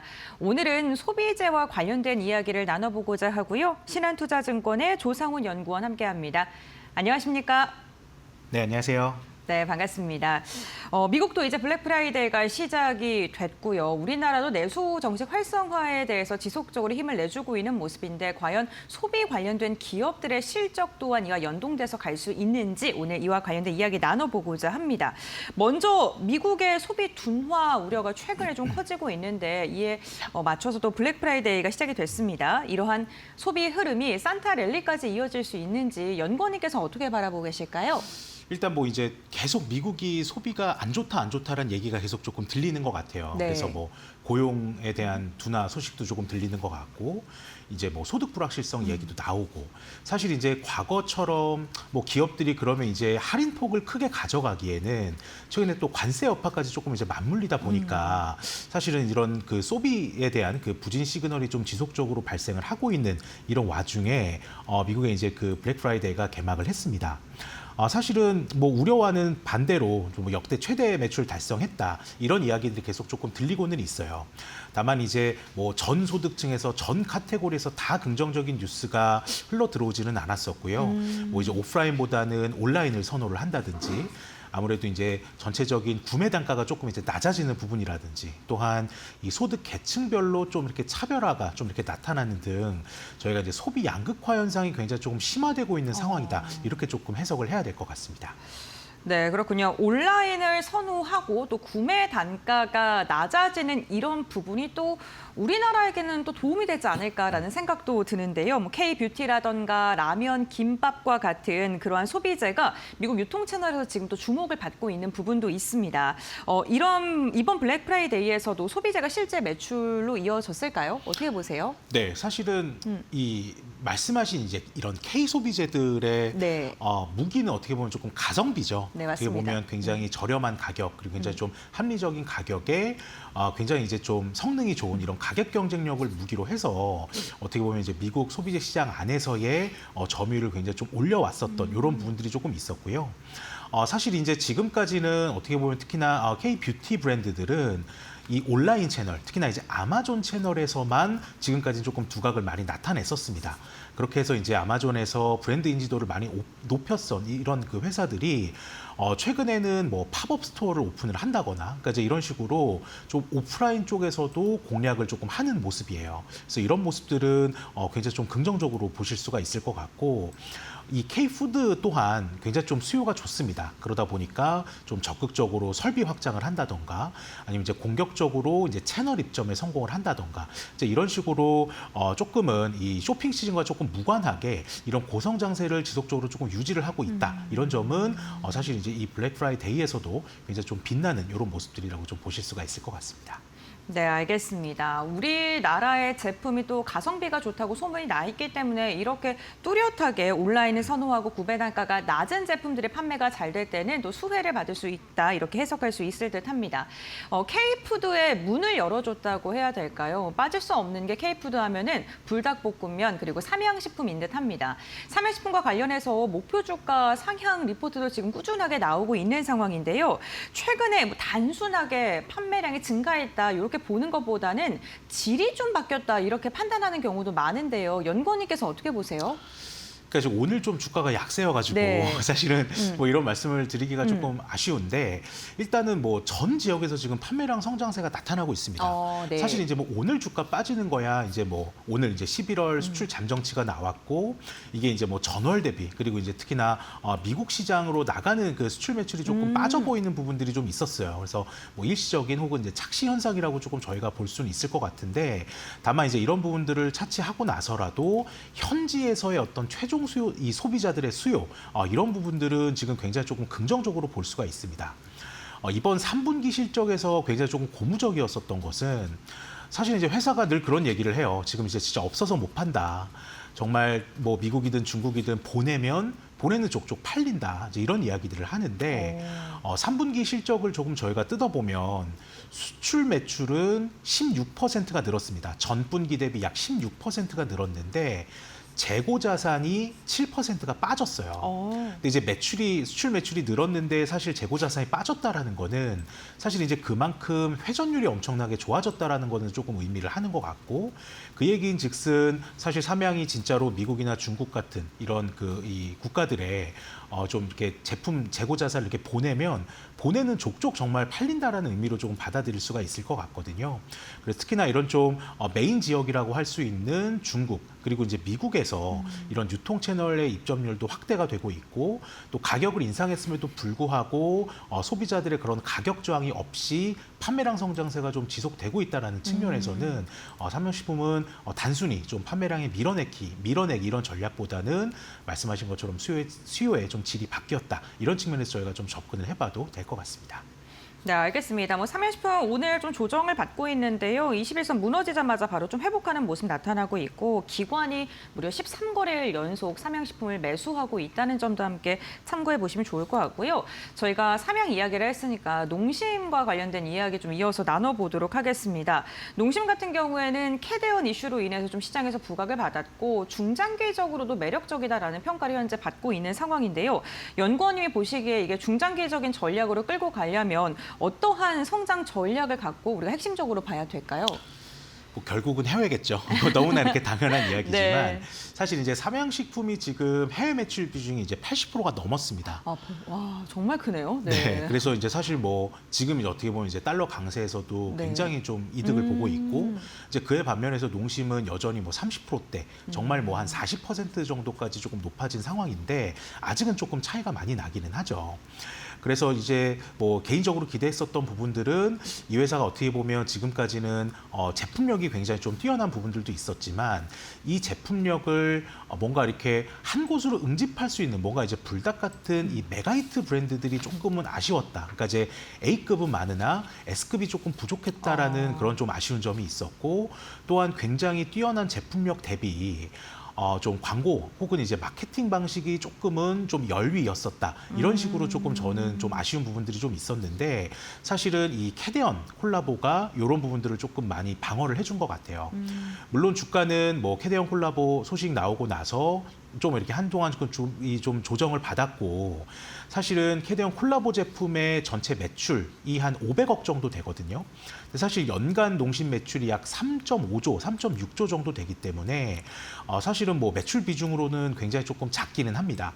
다만 이 회사가 이제 과거에는 굉장히 좀 전통 매체 혹은 굉장히 전통적인 방식의 마케팅 방식만 조금 하다가 이제는 뭔가 조금 더 이 제품력을 좀 뒷받침할 수 있는 그런 마케팅 방식으로 좀 바뀌었다. 이런 측면이 저는 좀 긍정적으로 보이는 것 같고요. 일단은 이제부터는 좀 가장 중요한 지역은 미국을 비롯한 북미 지역일 것 같고 이런 지역에서 이제 아까 서두에 말씀드린 것처럼 이 메가히트 제품 그리고 채널 확장을 조금 어떻게 하느냐 그래서 이런 부분들을 통해서 전체적인 외형 성장을 조금 어떻게 좀 끌어내느냐 이 부분이 굉장히 좀 중요할 것 같습니다.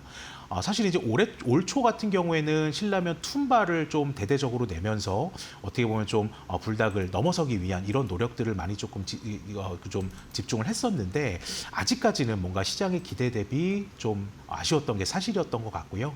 이 부분은 이제 4분기부터 채널 입점이 좀 많아지고 또 SKU가 좀 확대되는 이런 부분들이 좀 전략을 회사가 이야기를 하고 있기 때문에 이런 부분들에 좀 저희가 기대를 걸어볼 만하지 않을까라는 생각입니다.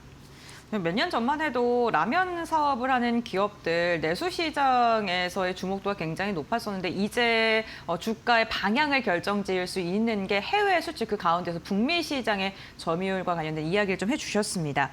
그렇다면 연구원이 보시기에 현재 식품주들 가운데 상대적으로 좀 긍정적으로 바라보고 계시는 종목이 있다면 어떤 이유 때문에 그 종목을 그렇게 긍정적으로 바라보시는지까지도 설명을 좀 부탁드릴게요. 네, 사실은 좀 투자 아이디어가 너무 뻔하기는 한데요. 네. 사실 이제 식품주의 투자 아이디어는 크게 두 가지입니다. 네. 그러니까 첫 번째는 지금 이제 뭐 라면처럼 해외 고성장에 의한 이 좀 이익 증가 효과 이런 부분들이 일단 좀 첫 번째가 있고요. 두 번째로는 대대적인 가격 인상 이후에 원가 부담이 조금 완화되면서 이 소위 말하는 마진 스프레드가 개선되는 이런 부분들을 조금 찾아볼 수가 있어요. 다만 이제 두 번째 포인트에서 사실 올해 3, 4월에 대부분 업체들이 가격 인상을 했습니다. 그런데도 불구하고 또한 곡물 가격도 사실은 굉장히 좀 많이 하락했음에도 불구하고 영업이익 증가 효과가 별로 안 나타나고 있거든요. 이 부분은 이제 최근에 좀 달러 강세, 그러니까 원달러 환율이 너무 조금 오르다 보니까 사실은 원화 기준으로 투입되는 곡물 가격이 막 그렇게까지 부담 요인이 많이 사라지지는 않아서 그렇습니다. 그래서 아마 이런 그 원달러 환율의 상승으로 인한 원가 부담의 심화가 아마 뭐 조금 더 한동안 좀 지속될 가능성이 높다라고 생각을 하기 때문에 너무 진부하지만 저희가 생각하는 그 첫 번째 투자 포인트, 즉 해외에서 이제 판매량이 고성장함에 따른 이익 증가 효과 이런 부분들을 좀 저희가 생각을 해봐야 될 것 같고요. 아마 집중해서 보실 카테고리는 앞서 이제 말씀드린 라면도 있었지만 의외로 담배도 굉장히 조금 괜찮더라고요. 그래서 뭐 앞서 말씀드린 삼양식품이라든지 농심 이외에도 KTNG 같은 회사도 저희가 수출 해외 고성장에 따른 이익 증가 효과를 좀 크게 볼 수 있겠다라고 좀 정리를 해드릴 수 있을 것 같습니다. 네, 알겠습니다. KTNG까지 좀 긍정적인 의견을 제시해 주셨습니다. 식품주 그리고 소비재와 관련된 이야기 나누면 또 주목을 해야 되는 게 외국인 관광객들이 우리나라에 방문을 해서 관련된 소비를 얼만큼 해주는지에 대한 주목도도 있을 듯합니다. 특히나 한일령에 대한 이야기가 요즘 계속 나오면서 중국인 관광객의 한국 방문에 대해서도 빼놓을 수 없을 것 같은데요. 연구원님 최근 리포트를 쭉 보니까 이 현대백화점이 새로운 인바운드 소비 채널로 부각받고 있다. 이렇게 또 쓰기도 하셨더라고요. 외국인들의 소비의 중심축이 이제는 면세가 아니라 백화점 이쪽으로 갔다라고 봐야 될까요? 그렇게 보시는 게 맞을 것 같아요. 사실은 네. 외국인들도 이제는 뭐 한국에 이제 뭐 들어와서 뭐 쇼핑을 주로 하지만 네. 사실은 쇼핑 이외의 활동들도 굉장히 조금 많이 하거든요. 그런 측면에서 과거에는 한국에 정말 쇼핑만을 하러 왔기 때문에 면세점 채널이 굉장히 좀 두각을 나타냈었는데 지금 어떻게 보면 달러 환율이 많이 오른 상황이다 보니까 가격 경쟁력도 많이 좀 떨어진 상황이고요.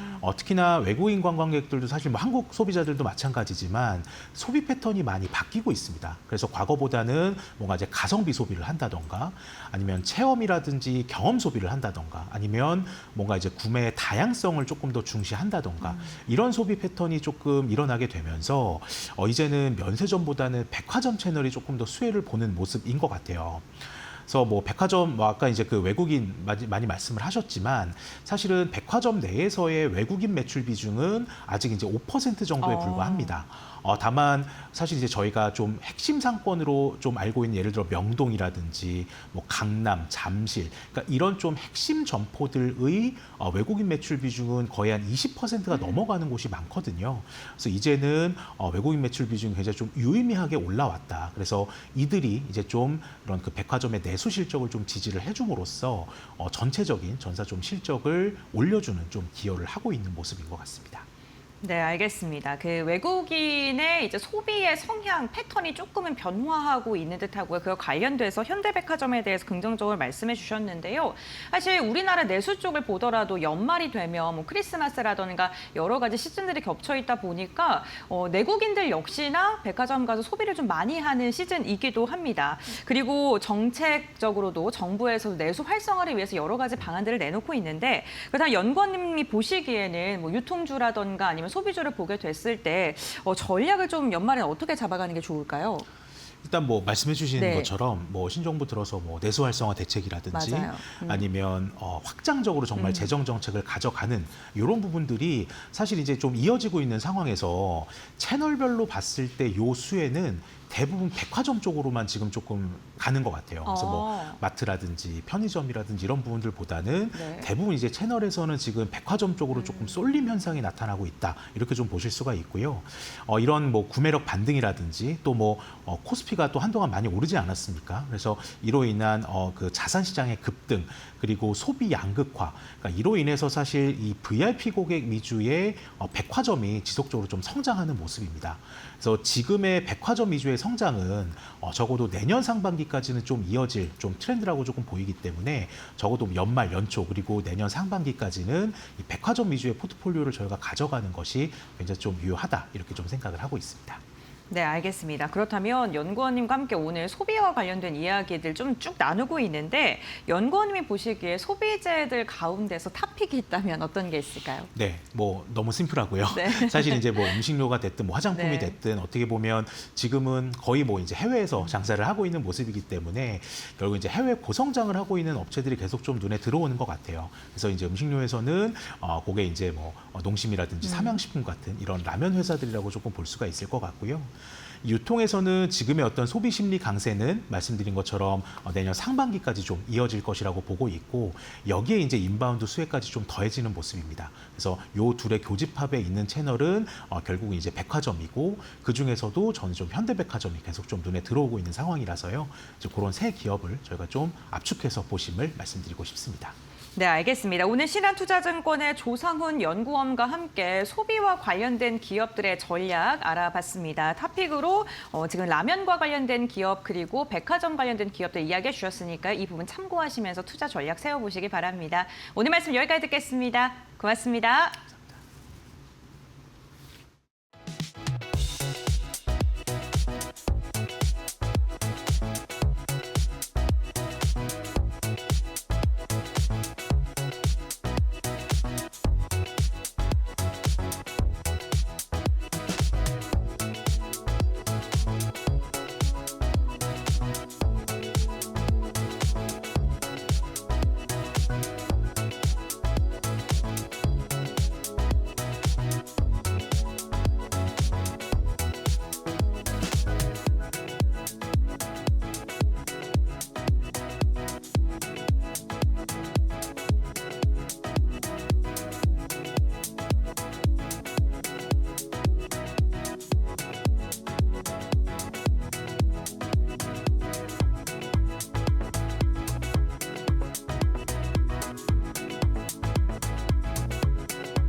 쿠팡의 고객 정보 유출 사태의 파장이 더욱 커지고 있다.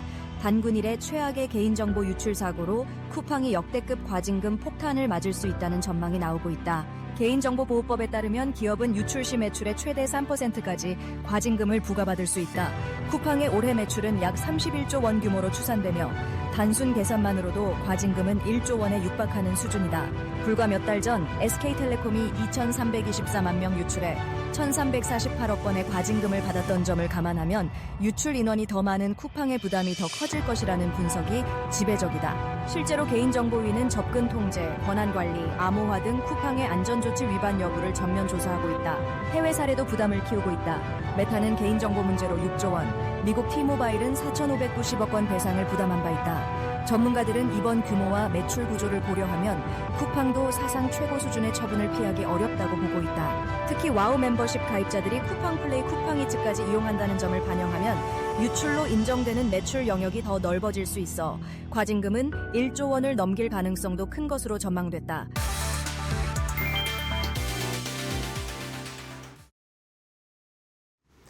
네, 월요일 장 마감 동시효과 구간에 들어왔습니다. 오늘도 라스트 찬스로 이어가 보도록 할게요. 두 분 모셨고요. 이데일리 온 서동구 전문위원, 해운솔루션 이정호 대표 함께합니다. 어서 오십시오. 안녕하세요. 네, 오늘 시장 특징 좀 잡아보고 가도록 하겠습니다. 오늘 월요일장 위원님께서는 어떻게 보셨습니까? 네, 12월의 첫날을 코스피보다는 코스닥이 지난 주말에 어떤 정책 기대감이라든가 이러한 부분들에 힘입어서 상승 기조를 잘 이어갔는데 한 가지 아쉬운 것은 코스닥 시장의 상승 종목 수들이 시간이 지날수록 감소가 되고 그리고 또 대부분 아무래도 저항권에 놓여져 있는 가격대들이 위치해지니까 저항의 꼬리들을 달리는 이러한 모습들이 나타났습니다. 반면에 코스피 시장의 경우에는 오히려 현재까지 아직 최종은 나오지 않았습니다만은 이 거래 대금이 10조 원을 조금 넘는 수준이고요. 네. 코스닥 시장이 오히려 12조 원대의 이런 거래 대금을 보이면서 확실히 단기적으로 코스닥의 쏠림 현상이 지난 주말에 이어서 오늘 12월 첫날에도 나타나고 있다 이렇게 보면 좋을 것 같습니다. 외국인들의 어떤 수급도 코스피와 코스닥이 엇갈리는 이러한 행보를 보이고 있고요. 기관들도 마찬가지죠. 이러한 흐름들을 감안해서 본다면 코스피 시장 쪽의 어떤 약세 그리고 코스닥 시장의 강세가 나타나고 있지만 이런 것이 계속해서 무조건 이제는 코스닥으로 가자라는 그런 흐름은 아니다라는 것도 이따가 또 잠시 후에 말씀을 드리겠는데요. 아무래도 이러다 보니까 IT 소부장 쪽을 중심으로 해서 로봇이라든가 2차 전지, 바이오, 특히 쿠팡 정보 유출과 관련된 보안 관련주들도 급등하는 이러한 모습들을 보여주면서 같은 섹터 내에서도 종목별로 상승과 하락이 엇갈리는 이러한 모습을 보이고 있다라고 말씀드리겠습니다. 네, 섹터 내에서도 좀 차별화된 움직임 나타나고 있는데 확실히 지난 11월 마지막 날 그리고 오늘 코스닥이 시장 이끌어주고 있다라는 점 강조를 해주셨습니다. 앞으로도 코스닥 활성화 방안에 대한 기대감 지속되고 있으니까요. 잘 체크해 보셔야겠습니다.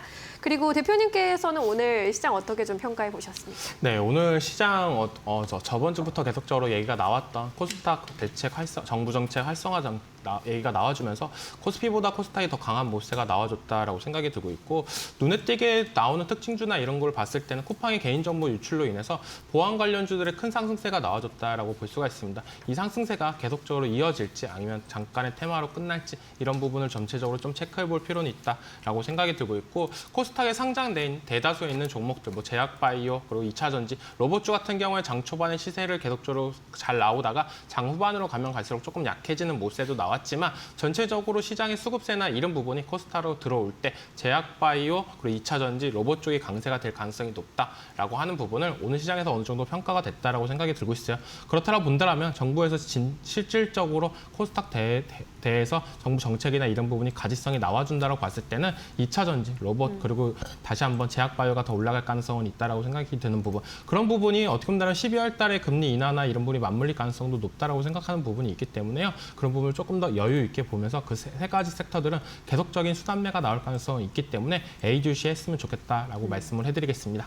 네, 2차 전지까지 코스닥단에서 좀 축이 되고 있는 그런 섹터 위주로 강조를 해주셨는데 오늘 에코프로의 경우에는 또 헝가리 공장 준공 소식이 들려오기도 했습니다. 2차 전지 양극재 제조업체 중에 처음으로 유럽의 생산 거점을 확보했다라는 점에서 투심을 자극하기도 했는데 2차 전지 쪽은 좀 전략을 이 시점에서 어떻게 세워봐야 할지도 궁금하네요. 대표님께서는 2차 전지 내에서 어떤 좀 전략 갖고 계실까요? 네, 2차 전지 관련해가지고 셀업체를 집중적으로 보시면 좋겠다라고 말씀을 해드렸는데 요즘 수급세나 이런 부분이 코스피에서 코스닥으로 이동이 될 경우에는 어떻게 보면 소재 쪽에 더 각광이 받을 가능성이 있다라고 생각이 들고 있습니다. 그렇기 때문에 너무 어떻게 보면 셀이냐 소재냐 이런 망설임을 한다라고 보는 것보다는 어떻게 보면 양쪽 다 들고 가시는 전략도 저는 좋다라고 말씀을 해드리고 싶어요. 요즘 시장이 워낙 변동성이 많기 때문에 코스피보다 이제 코스닥으로 수급이 갈 거다. 그렇다고 본다면 코스피에 있는 종목들을 다 빼고 코스닥으로 이동을 해야 되냐 이런 전략보다는 양쪽 트랙으로 같이 움직였으면 좋겠다고 말씀을 드리는 부분이 오늘 장에서도 어떻게 보면 코스피가 계속적으로 약한 모세가 나왔습니다. 반도체가 장 초반에 약한 모세가 나왔지만 장 후반으로 가면서 어느 정도 회복하는 모세도 나와줬기 때문에 네. 눌림시 매수 관점으로 접근하는 부분도 되게 많을 거다라고 생각이 들고 있어요. 그렇기 때문에 너무 급등하는 종목 따라가시는 전략보다는 어느 정도 눌렸을 때 들어가시는 전략. 지금 오늘 장에서 어떻게 본다면 에코프로 관련된 종목들이 한 차례 올라줬다라고 본다면 소재가 한번 올라줬다라고 볼 수가 있기 때문에 저는 셀업체 쪽을 지금은 보셔도 괜찮지 않을까라고 말씀을 해드리겠습니다. 네, 셀업체까지 좀 골고루 보는 투트랙 전략도 괜찮다라고 강조를 해주셨는데 우리 위원님께서는 2차 전지 쪽의 전략 어떻게 보세요? 뭐 여러 논란들이 많이 있는데 현재 시점에서 보면은 수급적인 측면들, 뭐 조금 아까 자막에도 나왔지만은 정부에서 2차 전지 어떤 활성화 방안이라든가 이런 부분도 준비하고 있다고 하는데요. 시장 내부적으로는 어떤 수급적인 측면에서 다시 한번 움직일 만한 그런 위치에 있다. 이렇게 말씀을 드릴 수 있겠습니다. 특히 지난 10월 달에 에코프로 그룹 관련주들을 중심으로 2차 전지 관련주들의 급등 이후에 11월 달에 조정을 보였는데 조정이 이쁘게 나왔죠. 오늘 기준으로 본다라면요. 에코프로는 10만 원, 그리고 에코프로 BM은 15만 원 이상이 안착이 돼준다면 추가적인 랠리가 가능한 그러한 모습들이 나타나면서 에코프로 관련주들을 여러분들이 일단은 매매를 하든 아니면 2차 전지에 관심 있는 분들은 그들 섹터에 대해서 종목들이 잘 유지가 되는지를 확인하시면서 대응하면 좋겠다 이렇게 말씀드리겠습니다. 네, 잘 알겠습니다. 2차 전지가 사뭇 다른 분위기 계속 이어가지고 있는 상황인데요. 12월 내내 어떤 분위기 연출할지 함께 체크해 보시면 좋을 것 같습니다. 코스피 지수는 오늘 1%대 상승 탄력으로 출발을 해주는 모습이었는데 이내 하락 전환한 이후로 장중에 등락을 좀 거듭하는 모습이었는데요. 현재 동시효과 구간에서 그래도 좀 힘을 내주면서 강보합권으로 올라오려는 흐름입니다. 3,928포인트 지나가고 있습니다. 코스닥의 경우에는 오늘 상승 출발한 이후로 내내 플러스권에서 머물러줬고요. 결국 1%대 강세 마감 예상됩니다. 922.48포인트 마감 예상되고 있습니다. 코스피 200도 현재는 강보합권 유지해 주려는 움직임입니다. 오늘 유가증권 시장에서 외국인의 순 매수세 좀 들어와 주면서 1,900억 원대 매수 우위로 집계가 되고 있고요. 개인도 매수에 동참했습니다. 745억 원의 매수 우위, 반면 기관이 물량 좀 덜어냈네요. 2,300억 원대 매도 우위로 집계되고 있습니다. 코스닥 쪽에서는 기관의 순 매수세가 들어오면서 정반대의 수급 흐름 연출이 됐습니다. 3,600억 원대 매수 우위로 집계 예상이 되고 있고요. 외국인과 개인이 각각 1,000억 원대 물량 좀 덜어냈습니다. 오늘 삼성전자, SK하이닉스는 동반 강세 마감 예상되고 있는데 하이닉스 쪽의 탄력이 훨씬 강한 모습 1%대 강세 마감, LG에너지솔루션도 1%대 강세 마감 예상되고 있습니다. 삼성바이오로직스 오늘 또다시 힘을 내주면서 3%대 오름세로 마감 기다리고 있고요. 우선주도 2%대 강세 마감 예상되고 있는 상황입니다. 우리 시장 마감합니다.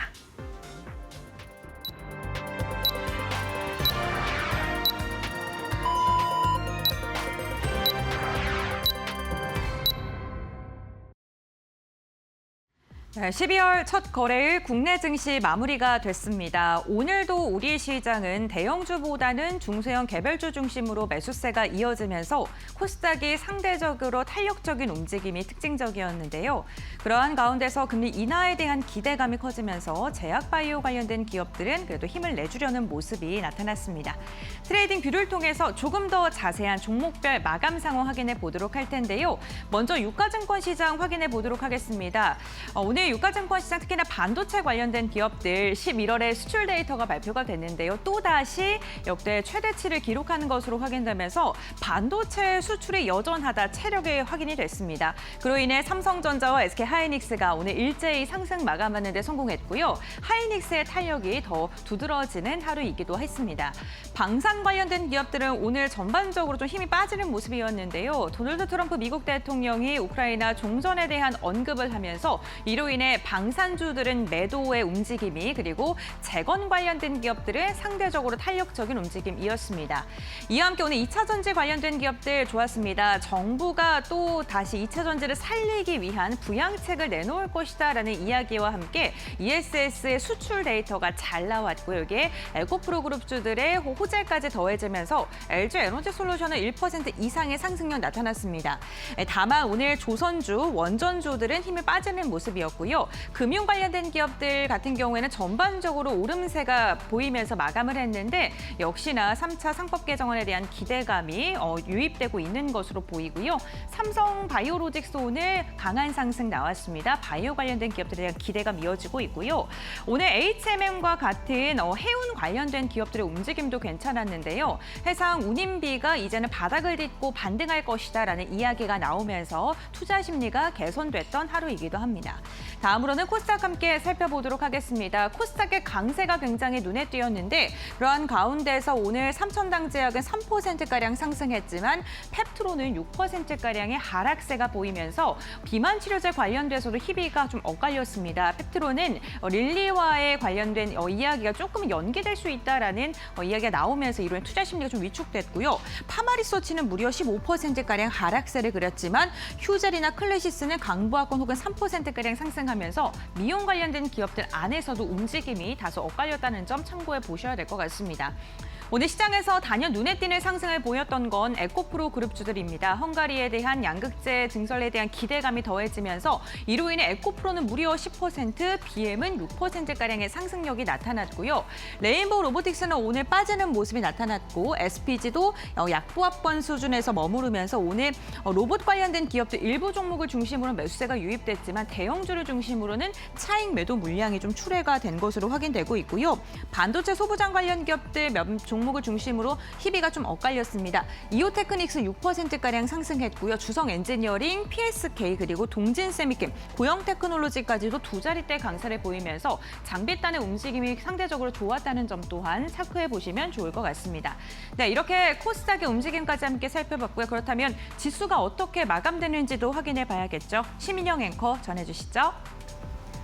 네, 12월의 첫 거래일 지수 마감 상황 짚어보도록 하겠습니다. 코스피 지수와 코스닥의 흐름 다소 엇갈렸는데 코스닥은 결국 1%대 오름세 지켜냈고요. 코스피 지수가 약보합권에서 마감 지었습니다. 3,920포인트, 코스닥의 경우 922.38의 장을 마쳤습니다. 코스피 200은 0.01% 약세로 전거래일과 비슷한 수준에서 마감 지었습니다. 오늘 코스피 지수는 1%대 상승 탄력 받으면서 출발했는데 이내 하락 전환한 이후로 장중 내내 좀 등락을 거듭하는 모습이었는데요. 동시효과 구간에서 반짝 올라오는 모습이었다 결국 약보합권 마감했습니다. 장 초반에 3,892포인트까지 저점을 좀 낮추기도 하는 모습이었습니다.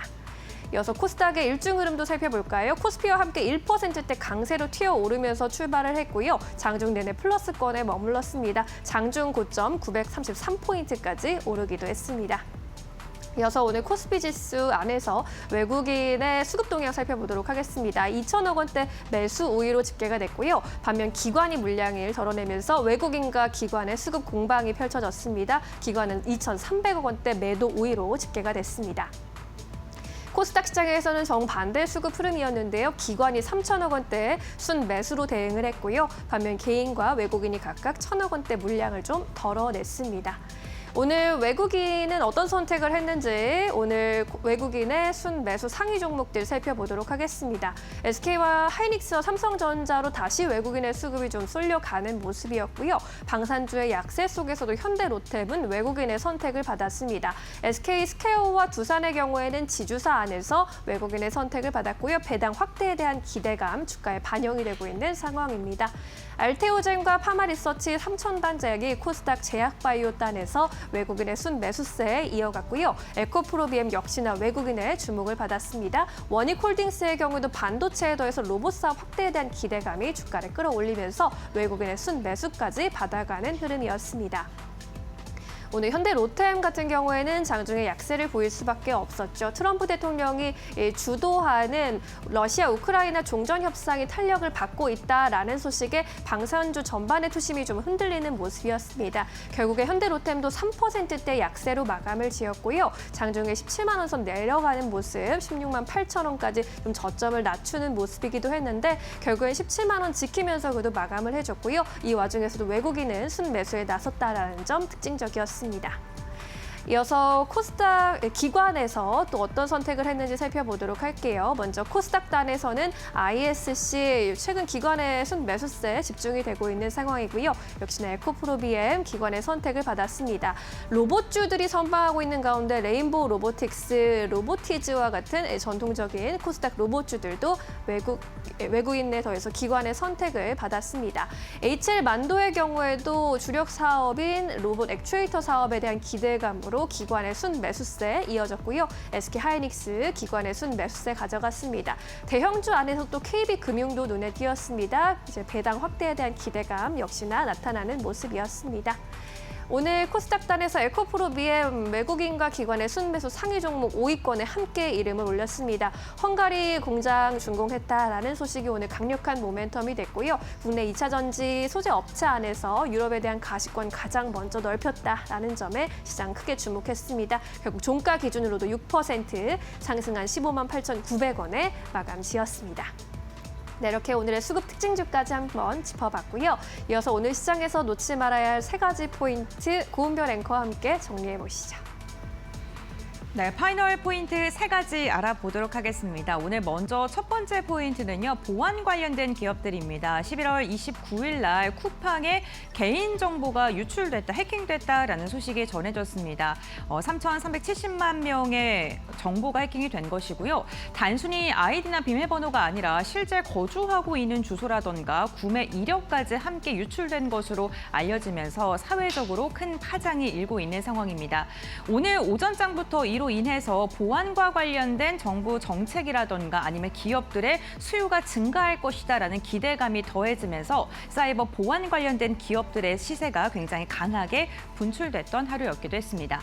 두 번째 포인트 함께 알아보도록 하겠습니다. 두 번째는 2차 전지입니다. 정부가 2차 전지 산업을 활성화하기 위해서 2,800억 원가량의 지원책을 29년까지 내놓는다고 합니다. 이로 인한 기대감 오늘 더해지고 있고요. 여기에다가 11월 수출 데이터가 발표가 됐는데 ESS 부분의 수출이 24% 이상 증가한 것으로 확인되면서 2차 전지의 캐즘 우려가 ESS로 인해서 성장으로 다시금 변화할 수 있다는 기대감이 더해지고 있는 상황입니다. 여기에 에코프로가 헝가리에 공장을 준공한다는 소식까지 더해졌는데요. 양극재 공장이고요. 5만 4천 톤가량의 규모로 전기차에 60만 대가량에 탑재할 수 있는 양극재 공장을 준공한다라는 소식이 더해지면서 오늘 2차 전지 관련 기업들의 탄력이 굉장히 좋았습니다. 마지막 세 번째 포인트 알아보도록 하겠습니다. 세 번째는 한일영인데요. 지금 일본의 가수가 중국에서 공연이 강제로 취소됐다라는 소식이 전해졌습니다. 원피스의 노래를 부르는 가수라고 하는데요. 지금 이러한 소식이 전해지면서 중국의 한일영이 점점 더 가해지는 게 아니냐, 더 거세지는 게 아니냐라는 이야기가 전해지고 있고요. 특히나 중국의 항공사가 일본행 노선의 16% 운항을 중단한 것으로 알려졌습니다. 좌석이 15만 6천석가량이 감소한 것으로 알려지면서 우리나라를 상대적으로 방문할 반사이익에 대한 기대감이 커지고 있고요. 오늘 이로 인해서 여행, 화장품 그리고 관광객들과 관련되어 있는 종목군들의 탄력이 굉장히 좋았다는 점까지 체크해 보시면 좋을 듯합니다. 네, 이렇게 오늘 투자 포인트 3가지 함께 알아봤고요. 그렇다면 내일장 우리가 어떻게 전략을 세워야 되는지 지금 바로 알아보겠습니다. 네, 12월의 첫 거래일이 또 이렇게 마무리됐습니다. 내일은 또 어떤 시장 전략이 유효할지 이야기 들어보도록 하겠습니다. 위원님께서는 화요일, 내일 전략 어떻게 세우고 계십니까? 네, 이번 달은 여러 가지 면에서 특히 이 금리 그리고 시장의 유동성에 관련된 핵심적인 이슈들이 있습니다. 바로 내일, 그러니까 우리 시간으로 이제 오늘 밤부터 연준에서 드디어 2년 6개월 만에 우리가 흔히 얘기하는 QT, 양적 진축 을 하는 것을 이제 종료를 하게 됩니다. 이것이 이제 유동성을 공급해 주는 건 아니지만 시장의 자금을 인위적으로 빨아들이는 역할을 더 이상 안 하겠다.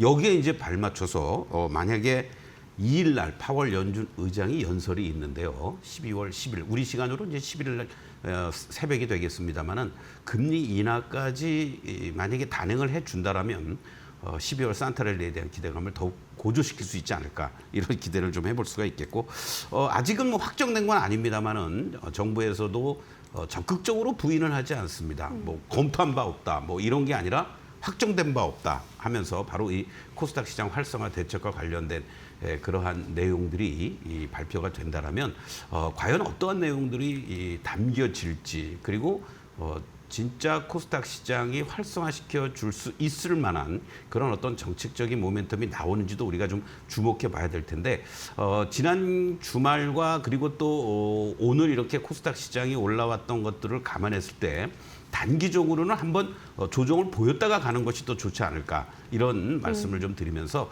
산타랠리를 중심으로 한 정부 정책 기대감들 충분히 나올 수는 있는데 급하게 서두를 필요는 없다. 확인하고 들어가도 늦지 않다라고 말씀을 좀 드리고 싶습니다. 네, 너무 서두를 필요는 없다. 또 신중한 태도도 필요하다라는 점도 강조를 해주셨습니다. 대표님께서는 내일 전략 어떻게 보고 계세요? 네, 이제 12월 달 들어와서 계속적으로 나올 얘기가 12월 달 FOMC 때 금리를 동결할 건지 인하를 할 건지 이런 얘기가 제일 많이 나올 가능성이 높다라고 생각이 들고 있고 지금은 어떻게 보면 인하 쪽으로 더욱더 비중이 두고 있는 부분이 있습니다. 근데 3일 날 미국 ADP 민간 고용 보고서가 나오는데 그거에 따라서 고용 수치나 이런 부분에 있어서 FOMC 때 어떤 영향이 될지 어느 정도 지표 발표 나오고 나서 변동성이 충분히 될 가능성이 있다라고 생각이 들고 있고 이번 주 또 5일 날에는 미국 PCE 물가지수가 나오는데 여기서 거의 연준에서 계속적으로 지켜보는 물가지수 중에 하나입니다. 그거에 따라서 FOMC 때 금리 인하에 대한 변동률이 계속적으로 바뀔 가능성이 높다라고 생각이 들고 있어요.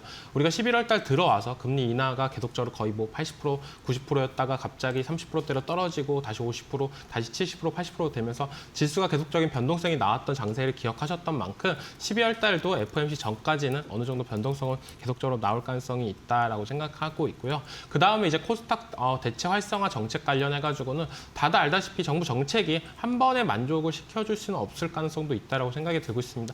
하지만 어느 정도 초안이 나왔을 경우에 그게 어떻게 보면 시장의 연동성인가 아니면 어느 정도 탄력성을 계속적으로 이끌 수 있냐 이런 부분을 조금 더 체크해 볼 필요는 있다라고 생각이 들고 있고 그게 한 번에 끝나는 게 아니라 1차, 2차, 3차처럼 계속적으로 나와진다라고 본다라면 어떻게 본다라면 기존에 코스피가 강세였던 수급이 코스닥으로 어느 정도 이동이 될 가능성이 높기 때문에 코스닥도 어느 정도 이제는 지켜봐야 되지 않나라고 생각이 들고 있고요. 아까도 얘기했다시피 코스닥이 강세를 보일 때 2차 전지, 로봇 그리고 제약발 쪽이 강세를 나타냈던 만큼 이 세 가지 섹터들은 이 12월 달에 있을 FOMC와도 밀접한 연관성이 있기 때문에 계속적으로 주시를 해야 된다라고 말씀을 해드리겠습니다. 네, 코스닥단에서 또 주목해 볼 만한 섹터까지 함께 짚어봤습니다. 그렇다면 어떤 종목으로 좀 방어해 볼 수 있을지 이야기 들어보도록 하겠습니다. 위원님께서는 내일장에 만약에 매수한다면 어떤 종목 좀 선택해 보고 싶으세요? 네, IT 소부장 쪽에서 반등세가 아직은 나타나지 못하고 있는 종목 하나를 좀 관심 있게 보고 있습니다. 바로 반도체 테스트 장비 후공정업체인 테크잉이 되겠는데요. SK 하이닉스를 비롯해서 삼성전자라든가 마이크론 테크놀로지 이런 쪽들의 HBM 테스트 장비 공급이 퀄 테스트 통과가 되면서 하반기 그리고 내년부터 본격화될 가능성이 높다 이런 전망들이 계속 나오고 있습니다. 특히 이 테크잉의 이 큐브 프로보 장비가 바로 이 테스트 시간을 단축해주고 불량률을 감소시킨다는 이런 장점으로 인해서 계속해서 매출 성장세가 이루어질 가능성이 높지 않을까 이런 전망을 해볼 수가 있겠는데요. 이 테크잉의 한 가지 그동안의 문제점은 뭐였냐면 매출이든 영업이익이든 어떤 면에서는 한 해는 급증해주고 한 해는 급감해주고 하는 이러한 모습들이 나타나고 있다라는 거죠. 그런 반면에 단기 순이익도 올해 이제 흑자 전환이 되고요. 내년부터 급증해줄 것으로 예상이 되는데 영업이익 같은 경우에도 1,871억 정도로 예상이 되면서 올해 대비한다라면 한 738% 이상 매출과 함께 급증해줄 것으로 이렇게 예상이 되고 있다라는 것도 현재 위치들 지난 10월 달에 고점을 기록했던 IT 소부장 쪽들 현재 구간에서 급등을 보여주면서 또 다른 고점을 돌파한 종목도 있지만 여전히 이 종목은 요 5만 원 이하에서 움직여주고 있다는 것을 염두에 두시면 좋을 것 같고요. 43,000원을 이탈가로 잡아주시고 그리고 1차 목표는 한 6만 원 정도를 설정해놓고 대응하시면 좋지 않을까 이렇게 테크잉 말씀을 드렸습니다. 네, 테크윙을 이야기해 주시네요. 지금 내년도 영업이익이 또 세 자릿수대 급증을 할 것으로 예상이 되고 있는 상황입니다. SK 하이닉스 등에 대한 낙수 효과 아직 좀 뻗치지 않았다라는 의견으로 보이고요. 목표가 6만 원으로 제시를 해주셨습니다. 함께 참고해 보시기 바라겠습니다. 이제 대표님의 종목도 들어보도록 할까요? 월요일에 첫 오늘 또 12월 첫날인데 어떤 종목 준비해 주셨을까요? 네, 제가 갖고 온 종목은요. SL이라는 종목인데요. 이 종목 같은 경우는 자동차, 모빌리티 부품 기업입니다. 헤드램프 점유율 1위 기업인데 어떻게 요즘 예상치 않게 움직임이 달라지고 있다라고 생각이 들고 있어요. 물론 자동차 부품 관련주들이 이제는 관세나 이런 부분이 안정화된다라고 보면 3분기보다 4분기 실적이 더욱더 호조로 될 가능성이 높다라고 생각이 들고 있고 이 자동차 부품 쪽에서 HL 만도가 이제는 모빌리티에서 이제 휴머노이드 사업까지도 확장세를 나와주면서 요즘 시세를 분출하고 있다라고 생각이 드는데 네. 이 SL이란 기업도 로봇 산업에서 이제 다각화하는 전략이 나와주고 있다라고 보시면 됩니다. 그렇기 때문에 이제는 계속된 헤드램프나 이런 판매 전략을 떠나서 이제는 휴머노이드 사업까지도 계속적으로 하고 있다라고 볼 수가 있고 보스턴 다이나믹스의 보행 로봇 레그 어셈블리를 수주를 하는 모습세가 나왔고 내년부터 본격적인 양산에 돌입을 한다라고 한 만큼 이제는 어떤 날 로봇 관련주들이 이번 연도 안에서는 실적이 없지만 그래도 기대감으로 올라가는 종목들이 대다수였다라고 본다면 저는 내년부터 아니면 이제 하반기부터는 조금 더 달라질 가능성이 높다라고 생각이 들고 있어요. 우리가 이 휴머노이드 관련된 종목이나 섹터들이 기대감 쪽으로만 계속적으로 갈 수 있냐라고 본다면 저는 그게 아니다.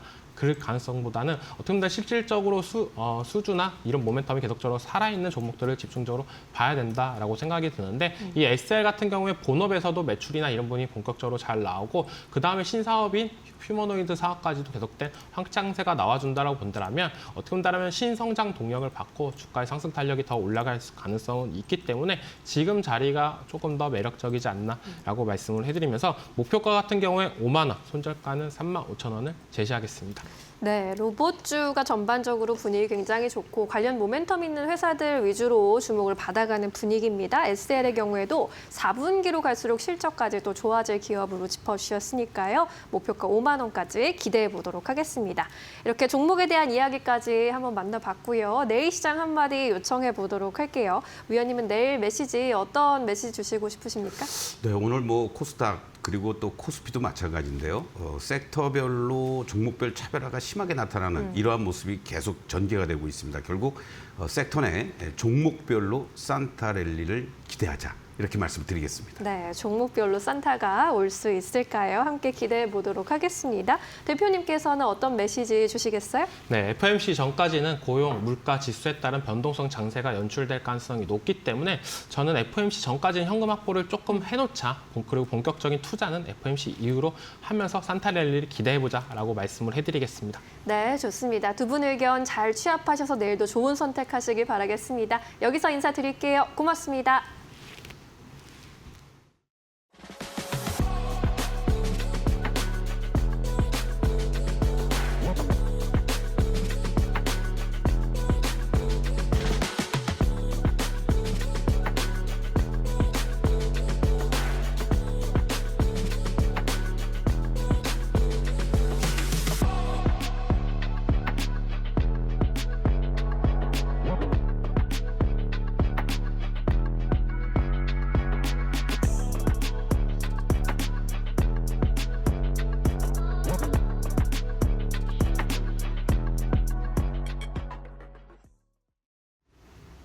오늘 저희가 준비한 소식은 여기까지입니다.